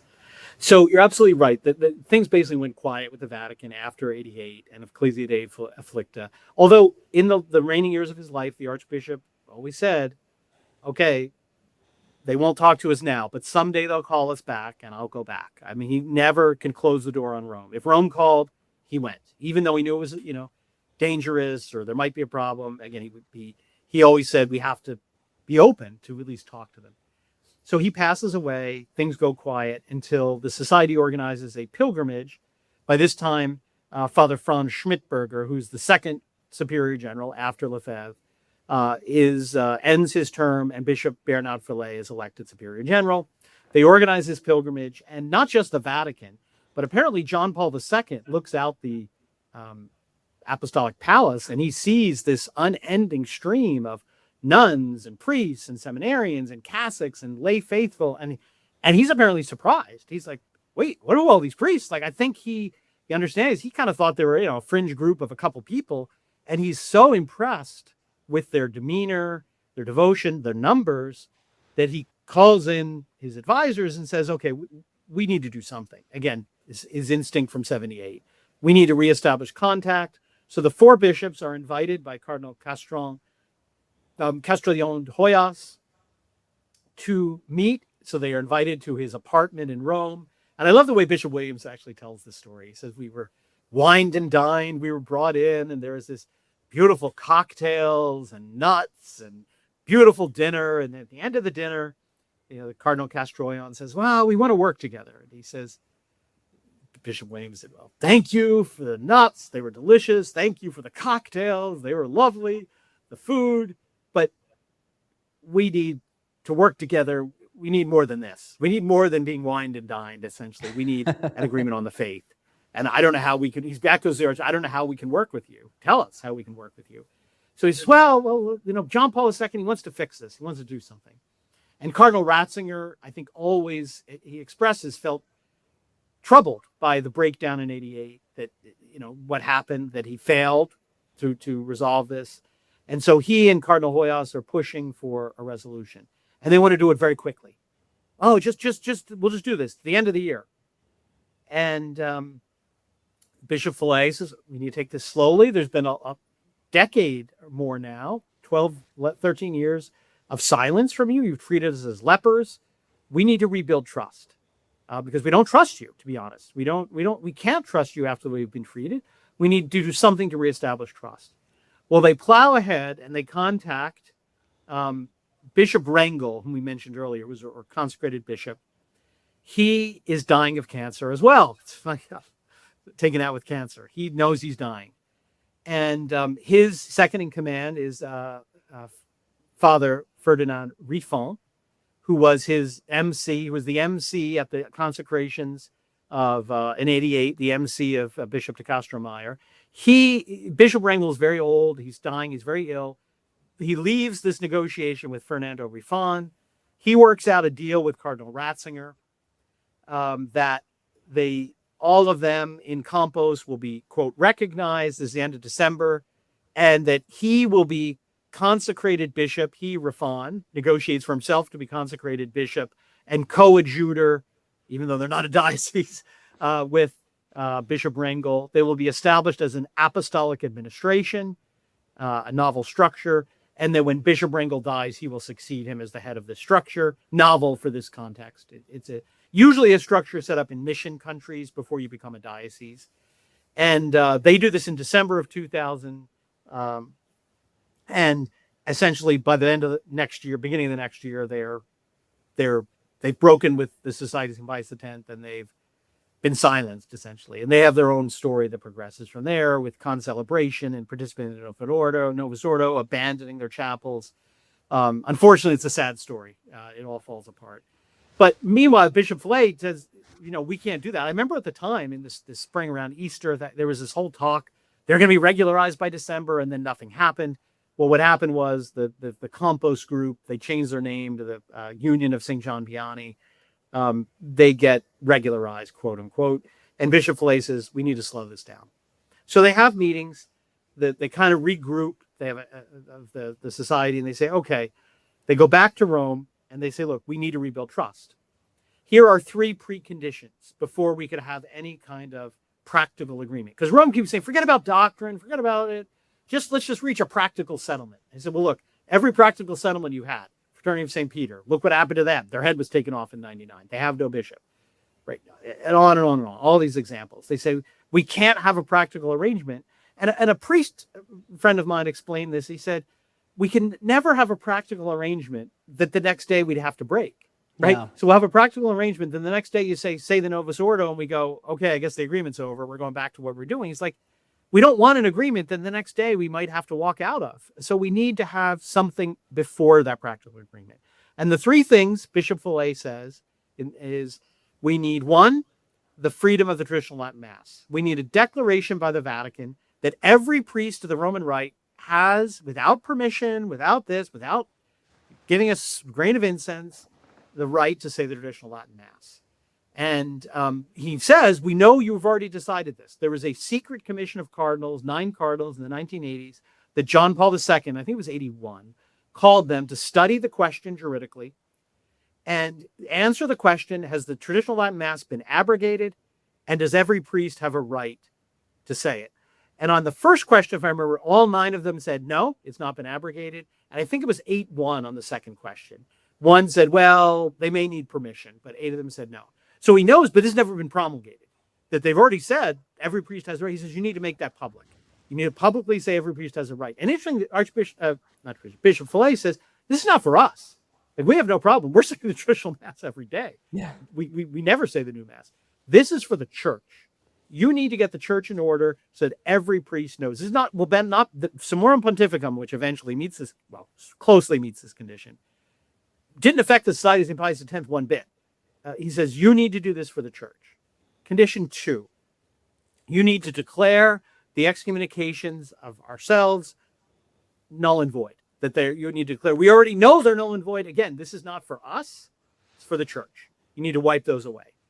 Condition 3, we need to have a doctrinal discussion. We need to get through the novelties of Vatican II and come to an understanding with which we can accept in conscience before we reach a practical agreement.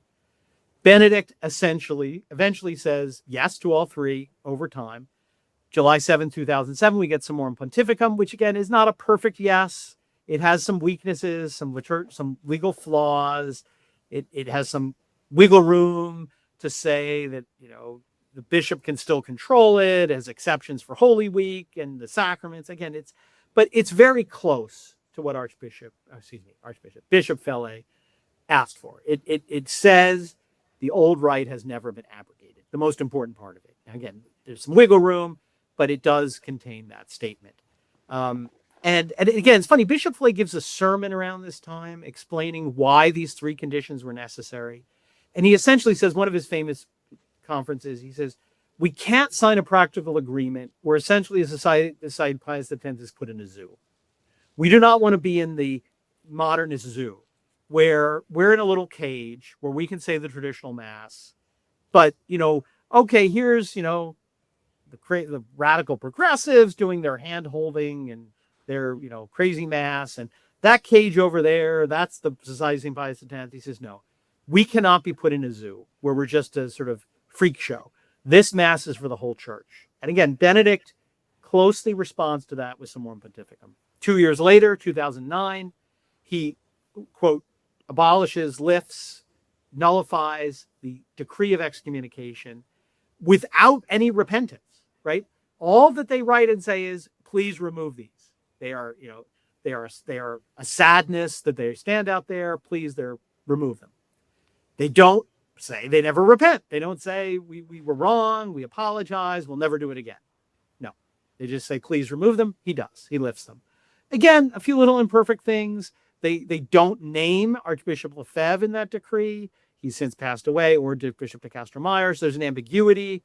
Legally, if their punishment is wiped out without apologizing and repenting, well, then clearly you don't have to apologize and repent. He's dead. He can't do it. So therefore, the same legal conclusion must apply, right? If they are just without asking forgiveness are just wiped away, it must apply to them, but they don't name them. Right? Yeah. So again, imperfect, but it gets there. 2011, Benedict XVI says, okay, we have the third precondition, the doctrinal discussions. So up until now, you've been talking to the Ecclesia Dei Commission that was set up by Ecclesia Dei Afflicta. We're going to now reorganize this so you're talking to the Congregation for the Doctrine of the Faith. We're going to have doctrinal discussions for 2 years. 2009, he opens those. They go till 2011. He says, and we're going to discuss this. This is the plan. We will have written exchanges on different topics around Vatican II and the new Mass. You will state your position in the written documents. We will have Vatican theologians. And it's not Bishop Fellay himself. He appoints a team of theologians. It does include Alphonse de Galarreta and Father Jean-Michel Glis, theologian. And the Vatican appoints a team of theologians. They exchange documents is the plan. Then they will meet in person and discuss those positions. They will debate them. We are told that those documents will be preserved, that the recordings, they will be videotaped, and they will be at the end. They ask the society to keep all this confidential, but at the conclusion of these meetings, we will make all this public. To this day, May 8th, 2026, they've never been made public. The Vatican refuses to make them public. We don't know why. We're never told why. But these doctrinal discussions go on for 2 years. They are described by Bishop de Galarreta and others as essentially progressing this way. More or less. My words, but kind of summarizing the way he explained it. The Vatican comes in, they explain the Vatican II position. Here's the novelty. Here's why you should believe it. The society says, here's why it's a contradiction. Here's what the church has always said. Here's why this contradicts it. Explain to us, sort of the refrain. It's kind of the refrain of Henry VIII in his tract against Luther. Luther says this. The whole church says this. Who do you believe? More or less as they say, okay, you said this. Every pope before that says this. Who are we supposed to believe? Explain it to us. And they say, okay, let's move on to the next topic. Yeah. There's literally no answer given. This goes on for 2 years. And then Bishop Vallée is summoned to the Vatican in September 2011, thinking, okay, now we're going to get the answer, right? You're going to tell us the next phase where you're going to respond, maybe. He goes with one of his advisors to the palace of the Congregation of the Doctrine of the Faith, and he's handed a doctrinal preamble. They say, okay, we're ready to go to the practical agreement now. And he's like, well, wait, you never resolved the doctrinal questions, but forget those. We're going to go to that. You just have to have everybody sign this preamble as a profession of faith. And he starts looking at it, he says, well, there's some issues here. So you can mark it up, you can change it, you can, change the words, but you all sign that first. We regularize you, and then we'll figure out the doctrine later. So again, his third condition was doctrinal agreement, understanding. They want to skip that. And they lay out their vision of a canonical structure. So he has a decision. He goes immediately to back, I forget if he went to Akon or Menzingen, and he summons all the district superiors, the bishops, the seminary rectors, and he counsel, and he sort of says, what do we do? And he sort of faces the decision of the Archbishop. He says, this is not what we asked for, but we have to consider this. We have to give it consideration because it's Rome. And we said, here are our 3 preconditions. They're all not quite right. This third one's problematic. But what do we do? How do we respond? He takes their advice on what he's going to do. And over the next several months, he spends a lot of time marking up, as we'd say, lawyers, marking up this doctrinal preamble to try to get it to a place where, in good conscience, it can be signed. So what it says about the new Mass and the Vatican II is something that is, in conscience, they can say, and eliminating things that they can't say. So, for example, let's give one example. They want him to say that the new Mass can be valid, can confect the sacrament, and is legitimate. He says, no. We can say that if the formula of consecration is used verbatim, if it is a properly ordained priest whose ordination is valid, and if he has the intention to do what the church does it, then the sacrament can be present. But it is not legitimate. And again, legitimate, he always explained very simply, it's not good. It may be valid, but it's not good. And he says, that's an example of the marking up he does. So he sends this back to the Vatican. There are all these rumors swirling. He gets told by Cardinal Muller at the time, who's now the head of the CDF, if you don't sign that doctrinal preamble without any changes, verbatim, right? Remember, 4, he's allowed to make changes, you're all going to be excommunicated. Not just you, but all the priests, everybody. He doesn't know what to do. He has other people in the Vatican. So Cardinal Muller is saying you're going to be excommunicated. Other people say, nah, don't listen to him. That's not what the Pope wants. You're not going to be excommunicated. Don't sign that. So now he says, okay, we want to listen to Rome. We want to talk to them, but now I don't know who to listen to. Like, who's Rome? Is it Cardinal Muller? Is it these other cardinals that are calling me saying, don't do that. That's not what Benedict wants. And he's confused. Meanwhile, he said, I remember this once in St. Mary's, Bishop Tissier and he another time told me this story. They at one point call him up and say, okay, we're working on the canonical structure. And he's like, okay, we're still we're not sure we're ready for that. He said, what we're going to do to solve the problem with the bishops, if you want to start a new house in a new diocese, you'll have to go and inform the bishop and get his sign off. But what we're going to do is we're going to say every physical location where you've been celebrating Mass up to the point we signed this will be designated a Catholic church, and you don't need any permission to stay there. And he's like, this is very interesting. He says, well, they obviously don't know what we're doing. Like, they know nothing about us. Because he said, so, for example, and he named some town, we say Mass in the Sheraton Hotel. So you're going to declare the Sheraton Hotel a Catholic church? And they're like, oh, we didn't think through that. So he basically says it was all very, thrown together. Nobody had thought through, even on the practical level. Things just weren't well thought through. And he's like, we need to, even on the practical level, we're not ready. You don't even have a proposal that's workable. And we've got this doctrinal problem. So we reach June, and Bishop Vallée says, I don't know what to do. One side, the Vatican saying, you got to sign this, you got to declare the new Mass legitimate. Vatican II has no errors.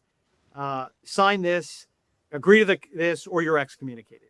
He has other cardinals saying, no, don't do that. Keep doing what you're doing. Hold the line. You don't need to agree to that. Benedict is not going to excommunicate you. Yeah, everything's fine. And so he says, I need a test. I need to figure out what's going on. So he does two things. He gives an interview, public interview, where he basically is a test case. Because again, was he testing? He was told, you'll be able to say whatever you've said before. There's no muzzle. After the doctrinal agreement, remember this is the Golem Pastor, what they're told. You can say what you can say about Vatican II. So he gives this interview, and he takes a lot of heat from both sides because he says, what's their position? We don't say every word of Vatican II is wrong. There are things in it that are restating tradition. Archbishop Lefebvre said, and to the extent it restates tradition, we have no problem with it. There are parts of it that are ambiguous, which we think the ambiguity has to be answered. We need to resolve that ambiguity. The church needs to get rid of the ambiguity. And there are parts that are contradictory. And those parts that are contradictory, we can't accept. And he says, this is where he got criticized from the other side. He says, even if 98% of the council was perfectly fine, if we can't agree to the 2%, we can't just let the 2% go because of the 98. He was speaking hypothetically. He's never calculated what percent is which, but again, he gets attacked from those, he says Vatican II is great, he can accept it. But he was trying to illustrate that even if it were 98% Orthodox, we couldn't just say we accept it all if 2% of it is an error, right? Yeah. So he does this and he gets flooded with the Vatican. You can't do that. We're about to this agreement. You can't say these things. The Digitatis Humanae is again, is contradictory. And he says, okay, sign number 1. They're not going to let us. They're not going to let us speak the truth even after this. If we haven't even signed yet and they're already telling us, be quiet, you can't do that. Then he finally finds a way because he's being told, don't listen to them. Benedict believes different things. So he gets a letter delivered into the hands of Benedict because he's being told all the letters you're sending to Benedict are being put in a drawer. He's never seeing them. So he finds a courier who will put it into the hands of Benedict XVI. And he basically says in the letter, I need a handwritten letter back so I know it's really from you. So he does that in the end of June. He gets a letter from Benedict and he gets his answer. Essentially, he says, yes, you have to accept Vatican II and you have to say the new Mass is valid and legitimate. And he says, okay, this is my answer. Whatever they're telling me, this is coming from Benedict. This is coming from the Pope, these 2 points at least. And he calls the chapter, the general chapter of the society that summer. They pass a resolution saying, that any agreement with Rome should be put to the vote of the general chapter, an extraordinary general chapter. So they sort of work out a structure for next phase. And they kind of endorse really his position and that we cannot say the new Mass is legitimate. There's certain sine qua nons that we can never say. And we think any practical agreement, if one is offered, should be put. And they agree that will be the structure. It becomes moot because no proposal ever actually really comes from the Vatican. But that is sort of established in that summer of 2012 as kind of how we'll deal with it. And then that will eventually lead us to Benedict's abdication and Pope Francis. Yeah, we have this, and we're leaving out a part of the society's drama, which has, in my opinion, sort of become a non-issue, which is the formation of the SSPX resistance during this time. And this is something I think more and more people are interested in because now that Bishop Williamson has passed away, he's become extraordinarily popular, especially among young people who are wondering who this guy was. He had a very controversial interview with a Swedish TV journalist where he said some things about events that took place during World War II. Since this is on YouTube, we're going to be careful with our language surrounding it. But that along with his disobedience to the rest of the society, to the society's superiors, dismissed from the Society of St. Pius X and forming the SSPX resistance, which is, there's many different groups that are a part of this SSPX resistance. Some of the, as Brian mentioned, some of those religious orders, such as the Dominicans of Avrier, broadly associated themselves with the SSPX resistance. You have different factions within that group that has basically rejected the back and forth between the Society of St. Pius X, sees it as being compromised, and they form their own group. And Bishop Williamson eventually would consecrate a number of other bishops, such as Bishop Zendejas, but there's others as well, who are still a part of this network called the SSPX resistance. But moving on, as you mentioned, with the Society of St. Pius X's history in after 2013, the resignation of Pope Benedict, we have Pope Francis, where Pope Francis sort of paradoxically leads us to the point where we are now, but at the same time allowed for many provisions with the Society of St. Pius X. On the one hand, he really was much more radical than what we've seen with previous pontiffs, issuing documents like Amoris Laetitia, allowing for communion for the divorced and remarriage, or at least if it's in certain readings, that's very clear. Fiducia Supplicans, the blessings of same-sex couples, which of course that's another controversial thing in of itself. And I think almost most importantly, there's Traditionis Custodes, which effectively negates what is given in Summorum Pontificum. But at the same time, Brian, maybe you can speak to this, Pope Francis gives some provisions to the Society of St. Pius X without the SSPX having to do anything, which was certainly they would have had to fight a long time for with Pope Benedict or Pope John Paul II. Could you talk about those? Yes. Yeah, and maybe we can do another show, because that whole topic of the resistance and Bishop Williamson is very complicated. It's not just sort of a unified movement. There's a lot of other players, and even the case of Williamson himself needs a lot of discussion. So maybe we can have a little side program just on that whole topic. But if we stick with Pope Francis, I remember eating a meal once with Bishop Fillet and trying to ask him, how do we make sense of Pope Francis? And he essentially said, it's a mystery, right? If you want to he is not a person of reason, of logic. So you want to try to think about it in a logical way. And you'll never understand him. He's very much a person of personal interaction, is the way to think about it. That things are very personal for him. And so it's not so much, he's not a man of principle, is what he said to me. He's not like, here's my principle. This is the Society of St. Pius X. Here's how I apply the principle. It's, who do I know? It is a very kind of South American, particularly Argentine, like maybe you and I completely disagree on principles, but if you did something to help me out, I'm in your debt and I will do whatever I can for you. Or if you're related to my family, like even though I hate everything you stand for, I will, do things for you. He said it's just, for us, he said it's just hard to understand. But he said that is the closest you can get to explaining it. And I think it really explains what Francis did. And it predates his papacy.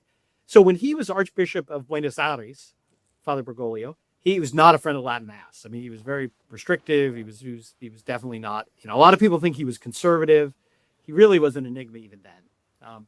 But when the Society of St. Pius X had difficulties getting visas to bring priests and seminarians in, he would always help them. He knew them. He helped them. He signed papers, because in Argentina, you have to be a Catholic organization to get a religious visa. He would sign off as the Bishop of Buenos Aires that they were Catholics. Again, so even before he's Pope, he's already working with, he knows them, and he really admired them. And he basically said, paraphrasing, Bishop Fillet said once, he said it like he doesn't really agree with the Latin Mass and all this stuff they do, but he likes them because they do stuff. He's like, like these other like traditionalist groups who just, one of his things where he always attacked looked like holy cards. Like a lot of people thought the derogatory comments he made were about the Society of St. Pius X. They actually weren't. They were about the Ecclesia Dei communities. Because when he thought of them, and again, Bishop Fillet explained this, but he thought they were just like these plastic holy card statues who just sat around and prayed, and they didn't get out. And he said, I like you guys. You're out in the trenches. You're out in the missions. You're like out there getting the people. And like, even though he disagreed with everything he believed, he kind of admired that dynamism of that missionary spirit of them. Even though, again, it's so hard for us to understand. You're teaching them what I don't want you to teach, but you're like active, and I like that. So he kind of had this soft spot for them on a personal level. So much so, I remember his priest, Latin American, told me this story. Shortly after he's Pope, they had a problem because he left, and they couldn't get the visas again to get into Argentina, because I forget if there was a new bishop or the see was vacant and there was nobody to sign it. And so somehow word got to Francis that they, had trouble.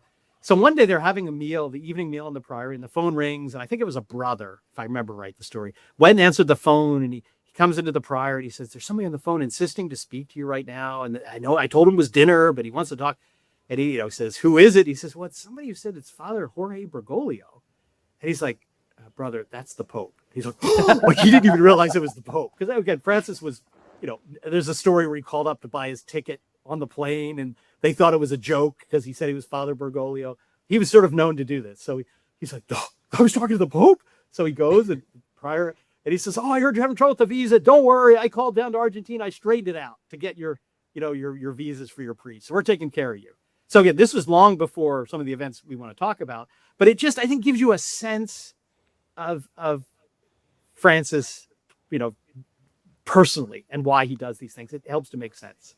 So first, what happens is in the year of mercy, Pope Francis, wants everybody to be forgiven, right? He wants access to indulgences, to confessions. And he says, he grants extraordinary privileges to priests to hear confessions and to grant indulgences. And, again, we can say there was too much of an emphasis on mercy to forget justice, but that's not a bad thing, right? The church in these Jubilee years does have extraordinary offer of mercy. Again, another topic for another story. One of the problems with the divine mercy, supposed devotion, is that it's mercy without justice. And again, there was a problem with that with Francis, but we have to be careful because a lot of people said, oh, I'm not going to do that, the year of mercy, because mercy's not bad, right? Mercy is a good thing. And it is the role of the Pope to bring moments of mercy to people. But as part of that, he issues a decree granting all priests of the Society of St. Pius X jurisdiction to hear confessions worldwide for the year of mercy. Now, again, many sacraments you don't need jurisdiction. You just offer the sacrament. But confession is one where the priest has to receive under current church law. This was not always the case. It actually was developed in the response to the Protestant Reformation when there were kind of people running around pretending to be Catholic priests who were Protestant, and the people had to know, like, show me your papers. Like, I want to make sure before I confess to you, you're really a Catholic priest. So they developed this issue of faculties, where you had written faculties from the bishop that you could hear confession. So he basically says, here's your faculties directly from me, because normally faculties come from the Pope through the bishops, but he obviously has supreme jurisdiction. He can grant priests anywhere faculties, so he grants to all of them. You can hear confessions everywhere, right? And this had been an issue for a long time because the Ecclesia Dei Commission, we didn't really talk about this in the 90s, resolves the issue of going to Mass. Over a series of letters, people ask, can we go to Mass? Can we receive communion? And essentially the answer is yes. There are a few wavering, and they explain it in different ways. But at some point, eventually, they issue a letter. You can always go to Mass. You can fulfill your Sunday obligation. You can contribute to the collection, even, right? As long as you don't adhere to the schism, right? So whatever that means, right? So you could go to Mass. You can receive communion. You can give them money to support them, but as long as you're not adhering to the schism. Well, I don't know what adhering to the schism would mean, but is there a little wiggle room? But eventually, most people get the idea. There's no problem going to Mass there. Because they even issue a letter saying, even if there's another traditional Mass nearby, you can still go to the Society of St. Pius X. But confessions people, there were some people who worried about it. The Society of Priests always explained, even under canon law, a priest without faculties in a necessity can always hear confession. Right? Prime example, your priest on vacation, home visiting your parents, the neighbor starts dying, you can go over and hear their confession, even though you have no faculties from the diocese where your parents live. They, again, say it's a spiritual and moral crisis. We have delegated faculties, essentially receive faculties by virtue of law, not by virtue of the normal process. But there are people who are troubled by that. Francis wipes that out for the year of mercy. They can hear it. There's no legal doubt at all. Then at the end of the year of mercy, he says, oh, that's extended indefinitely. So again, first people thought, oh, this might be for a year. Then he's going to say, okay, now get back. We're going to put you back in the wilderness again. He issues another decree that continues. And that to this day has not been revoked. So they have faculties worldwide. Well, then they approach him and they say, look, we've got another problem. The other sacrament that has legal issues is the sacrament of marriage. Because prior to prior history, early centuries of the church, you could be married in private. You could just go out in the forest and exchange vows. And if you exchanged vows, you were married. Right? You didn't have to have a priest present. Now, again, the church always encouraged that. There are special blessings, but you were able to contract marriage by making vows without a priest. They then went to, and civil law often you need 2 witnesses. You have 2 lay people, that'd be fine. But the church realized this was creating problems. And so she said, you need to have your marriage witnessed by the church, by the priest, to make it. Now, again, this is the key. They made it part of the form of marriage. So from that decree forward, they said you must have your marriage to be valid, witnessed by a priest that is either your parish priest or someone delegated by the parish priest or the bishop to be the witness of the church, to be official witness of the church. Or you forget it. You can't claim you have a valid marriage. Because there were a lot of these secretly contracted marriages, they were causing a real legal mess. So the enforcement mechanism they had is they said, we are going to say if you don't have this, you are not validly married. Now, as part of that law, there was always an exception that said, okay, but people have to get married. So there, for example, there's a case in Japan where all the priests were expelled for 200 years. Well, if that were no exception, nobody would be able to get married. All the Catholics would be dead. They would die out. There'd be no more because they weren't allowed to get married. So clearly what canon law said predated that case, but it's an example that if it is you're not able to get a priest with delegated right, delegation to hear your marriage for 1 month or more, then you are relieved of that duty and can marry without a delegated priest to witness your marriage. Now, if you can find a priest, it'd be better. And once you find a priest, you should have him bless your marriage, but you are validly married. And that is always part of canon law prior, for centuries. The Japanese case is a case where it was put in force, right? There were no priests. They all got married without a delegated priest. But the society always took the position through the 70s, 80s, and 90s, because if you go to a Novus Ordo priest to get married, they're going to make you go to modern pre-Cana, which my wife and I, because we didn't know about the society or a tradition when we were married, I'll tell you horror stories about the pre-Cana we went to sometime. Basically, it was a danger to your faith. You might have a doubtful marriage because if they misform you to not have the proper intention, your marriage might not be valid. They said, and that's the crisis in the church is not going to change in less than a month. So therefore, you are relieved of that obligation. Our priest will be there and will give you the blessings of the church. But even though he is not an official witness of the church, because he's not delegated, you are relieved of the canonical form as a result of the crisis in the church. However, there's still people who were concerned about this, and their consciences were troubled. A lot of dioceses made it worse because people who, their marriages got rough, they're tempted by the devil to give up.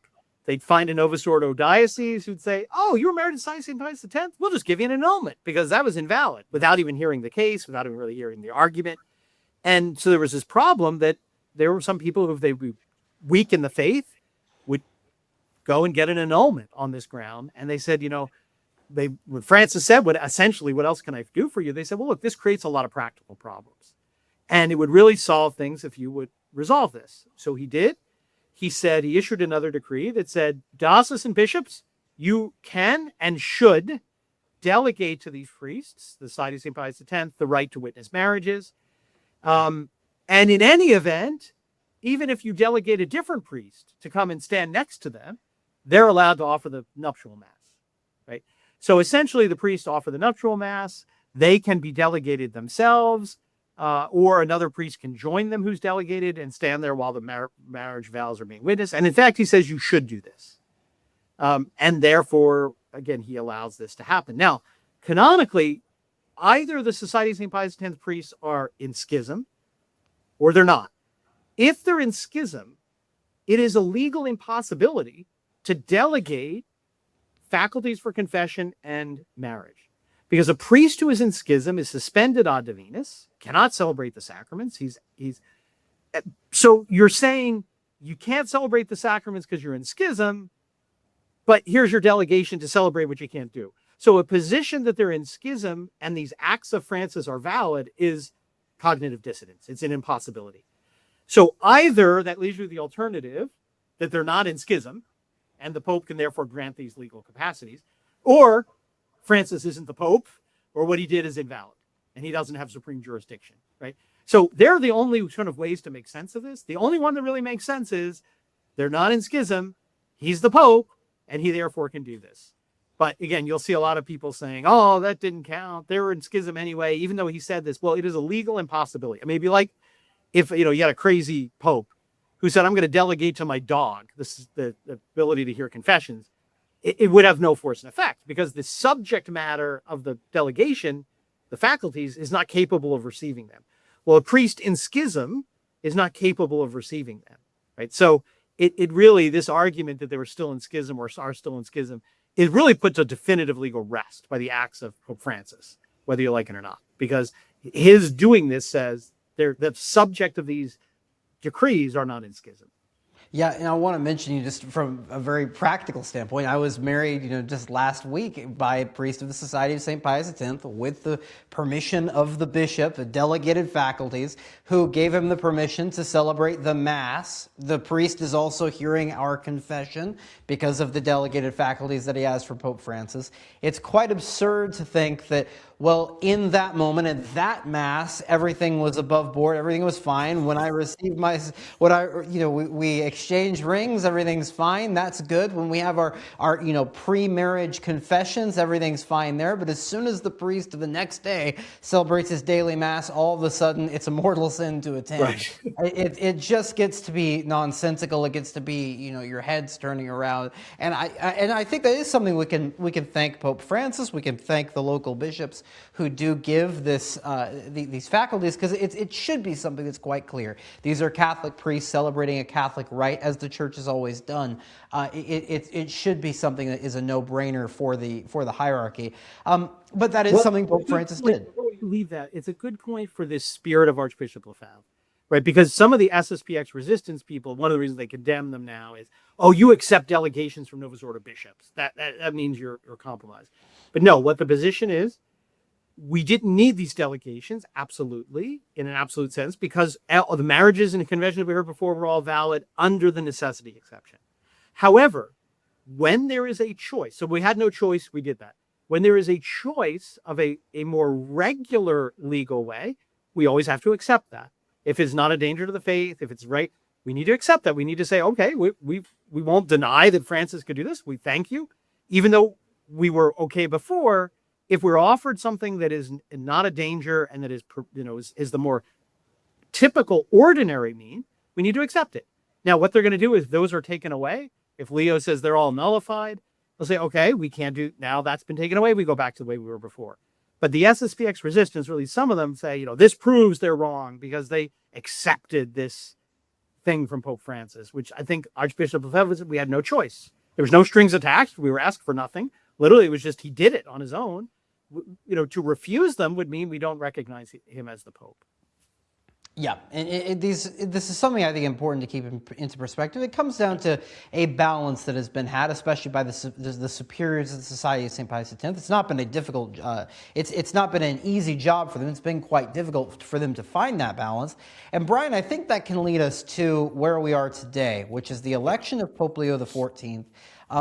And I think there's a couple of events here that people should recall. I mean, this is so recent, but we have, of course, the document from the DDF on the Marian titles, which is an attack really on these traditional titles of the Blessed Virgin Mary, especially co-redemptrix and mediatrix of all graces. That's something I think that did touch the hearts of the Society of St. Pius X. But also we can look earlier in previous years, just within the past few years. Of course, Bishop Tissier de Malaret passed away. There was a Swiss bishop who was staying with the Society of St. Pius X who also passed away. He had permission, and this kind of goes to our previous argument, he had permission from the Vatican to stay with the Society of St. Pius X. It would be absurd for the Vatican to give a fully regularized bishop permission to live in community with a schismatic organization. It simply doesn't make any sense. But the passing away of bishops, Bishop Williamson passed away even though he wasn't associated with the Society of St. Pius X anymore. I think this has been on the mind, especially of Father Pagliarani, but of the other bishops, Bishop de Galarreta and Bishop Fillet. Brian, what do you think? Do you think those were the primary motivators that led to the decision to consecrate bishops now this upcoming July? Yeah, they were already strained with the three bishops in terms of the workload, what they had to do. And when Bishop Tissier passed away suddenly, I think that brought it to the forefront. I mean, just to give you an example, I was watching an interview with His Excellency Bishop Fillet recently, that's over at the SSPX podcast, and he said, this is in March, just before Holy Week, and he said he had just performed the sacrament of confirmation 4 times in 48 hours in 4 different European cities. So over 48 hours, and I forget what it was in Switzerland, Germany, and Austria, Innsbruck, Geneva, I forget the other 2. So in 48 hours, he performed 4 separate confirmations in 4 separate cities. In that same whole week, he performed 6 confirmation ceremonies. Okay. Show me a diocesan bishop who performs 4 confirmation ceremonies in 2 days. Right? Mm-hmm. Then he was getting on a plane to go to Dillwyn to ordain to the subdiaconate and to perform the rites of Holy Week and the Chrismal Mass that late on that Thursday. Literally, a difficult ceremony too. I mean, these are exhausting ceremonies. Oh, if you've never been to the Chrism Mass, I had the honor to go once. It's a beautiful ceremony, but it's an incredibly taxing ceremony, as is the ordination ceremony. So again, this is what they're dealing with. I remember Bishop Fillet once relayed to me millions of miles he's flown in the past 5 years, the number of trips. I remember once when I first met him when he moved to Dillwyn at the seminary, and I said, "How do you like living in the seminary?" He said, "I live here." So this is the place I do my laundry. Right? And again, he's not young either. He's in his late 70s, and so that was really on their minds. And Father Pagliarani, and the society has grown in most of their chapels after COVID, when they were the only show in town. Most chapels have seen a 50% increase in faithful, lots of adult conversions. So the numbers have exploded in the last 5 years for 2 bishops, 2 aging bishops, only one of whom speaks English, right? Bishop de Gallareta speaks Spanish, French, and some Portuguese. Bishop Fillet is really the only one that speaks English. And that's it for the entire world, for 6 continents on which they have missions and priories. I don't think they're on Antarctica yet, but so that's been on their mind. But then Father Pagliarani has said that when this document came out about denying the titles of the Blessed Mother as co-redemptrix mediatrix of all grace, it was his Assisi moment. It was his sign that this had to be done. And that is when really, I think, the final moments of the decision were set in motion. I mean, I think they've been very careful, like we will decide, and they, I think, have been thinking about it, but that was the event that was his sign from God, that he had to not do this, because obviously he needed the 2 bishops to agree to do it. He can't consecrate without them, but as the superior general to make the decision that they should do it. They were not going to do this on their own without his decision. And so he does. Interestingly, what we learn about that is he does exactly what his predecessors did from every pope from John Paul II forward. Every pope that has been elected since the Society of St. Pius X was founded has granted an audience to the leader of the Society of St. Pius X. We already mentioned John Paul II in 78. Right? When Benedict is elected, he very quickly meets with Bishop Fillet as an audience, several audiences later, but the first one, right? Pope Francis also meets with the superior general shortly within, I think, the first year. This is the first time, we learned this in the letter of Father Pagliarani, when he's been refused an audience. He has written to Pope Leo multiple times, has begged for an audience, and has been denied. And that, I think, also was a sign to him. He hasn't said that publicly, but I think we learned that for the first time, that he has repeatedly asked, just let me meet with the Pope, and they will not let him meet with the Pope. Yeah, this is something where, it's been surprising, because the Pelican Brief, the publication that Brian and I are a part of, we launched right when that document about the co-redemptrix came out. It was right around that time. And I find that there's been such little development that has actually happened on the Vatican side. All we had was, it looked like a pre-planned statement and meeting from Cardinal Fernandez, where there was a meeting with Father Pagliarani. Nothing came of it except for the same old warning of a potential schismatic act. Of course, the request for more and more dialogue, despite the society going through this this pressing time. So, I think this gives us a great deal of context. We could still see things come out from Pope Leo. There's an encyclical that's going to be coming out this month. I don't think the society will be in that, but certainly maybe the Pope's focus could turn towards the society at the beginning of the next half of this year. But at the moment, it's been quiet from the Vatican. And I think at the same time, this has been a tremendous overview of this history. I think it's important to keep all this perspective going into July 1st. Here on Pelican, we're going to have an extensive coverage of the events there in a cone with the consecrations. We are going to be there on the ground to cover this as well. And for those who are watching, this is going to be on YouTube. It's going to be on Pelican. If you can, it's also going to be on Pelican Stack over on Substack. If you're on any of these platforms, Pelican Social, Substack, YouTube, leave a comment below about maybe some of your concerns about the Society of St. Pius X, maybe some of the questions that you have. We're going to have a separate show over on Pelican Plus, just for Pelican Plus subscribers, about answering some of those questions directly from you. If you have a question, we're going to address them over there, talking about the consecrations, talking about the society, some of the society's positions as well. Leave a comment below. Let us know your thoughts. We'll be reading them extensively, and we'll answer those on that special show, which should come out later this month, hopefully next week. So, Brian, thank you so much for this extensive overview. I think we covered a lot of ground here. And from all of us here at Pelican Plus, God grant you many joyful years.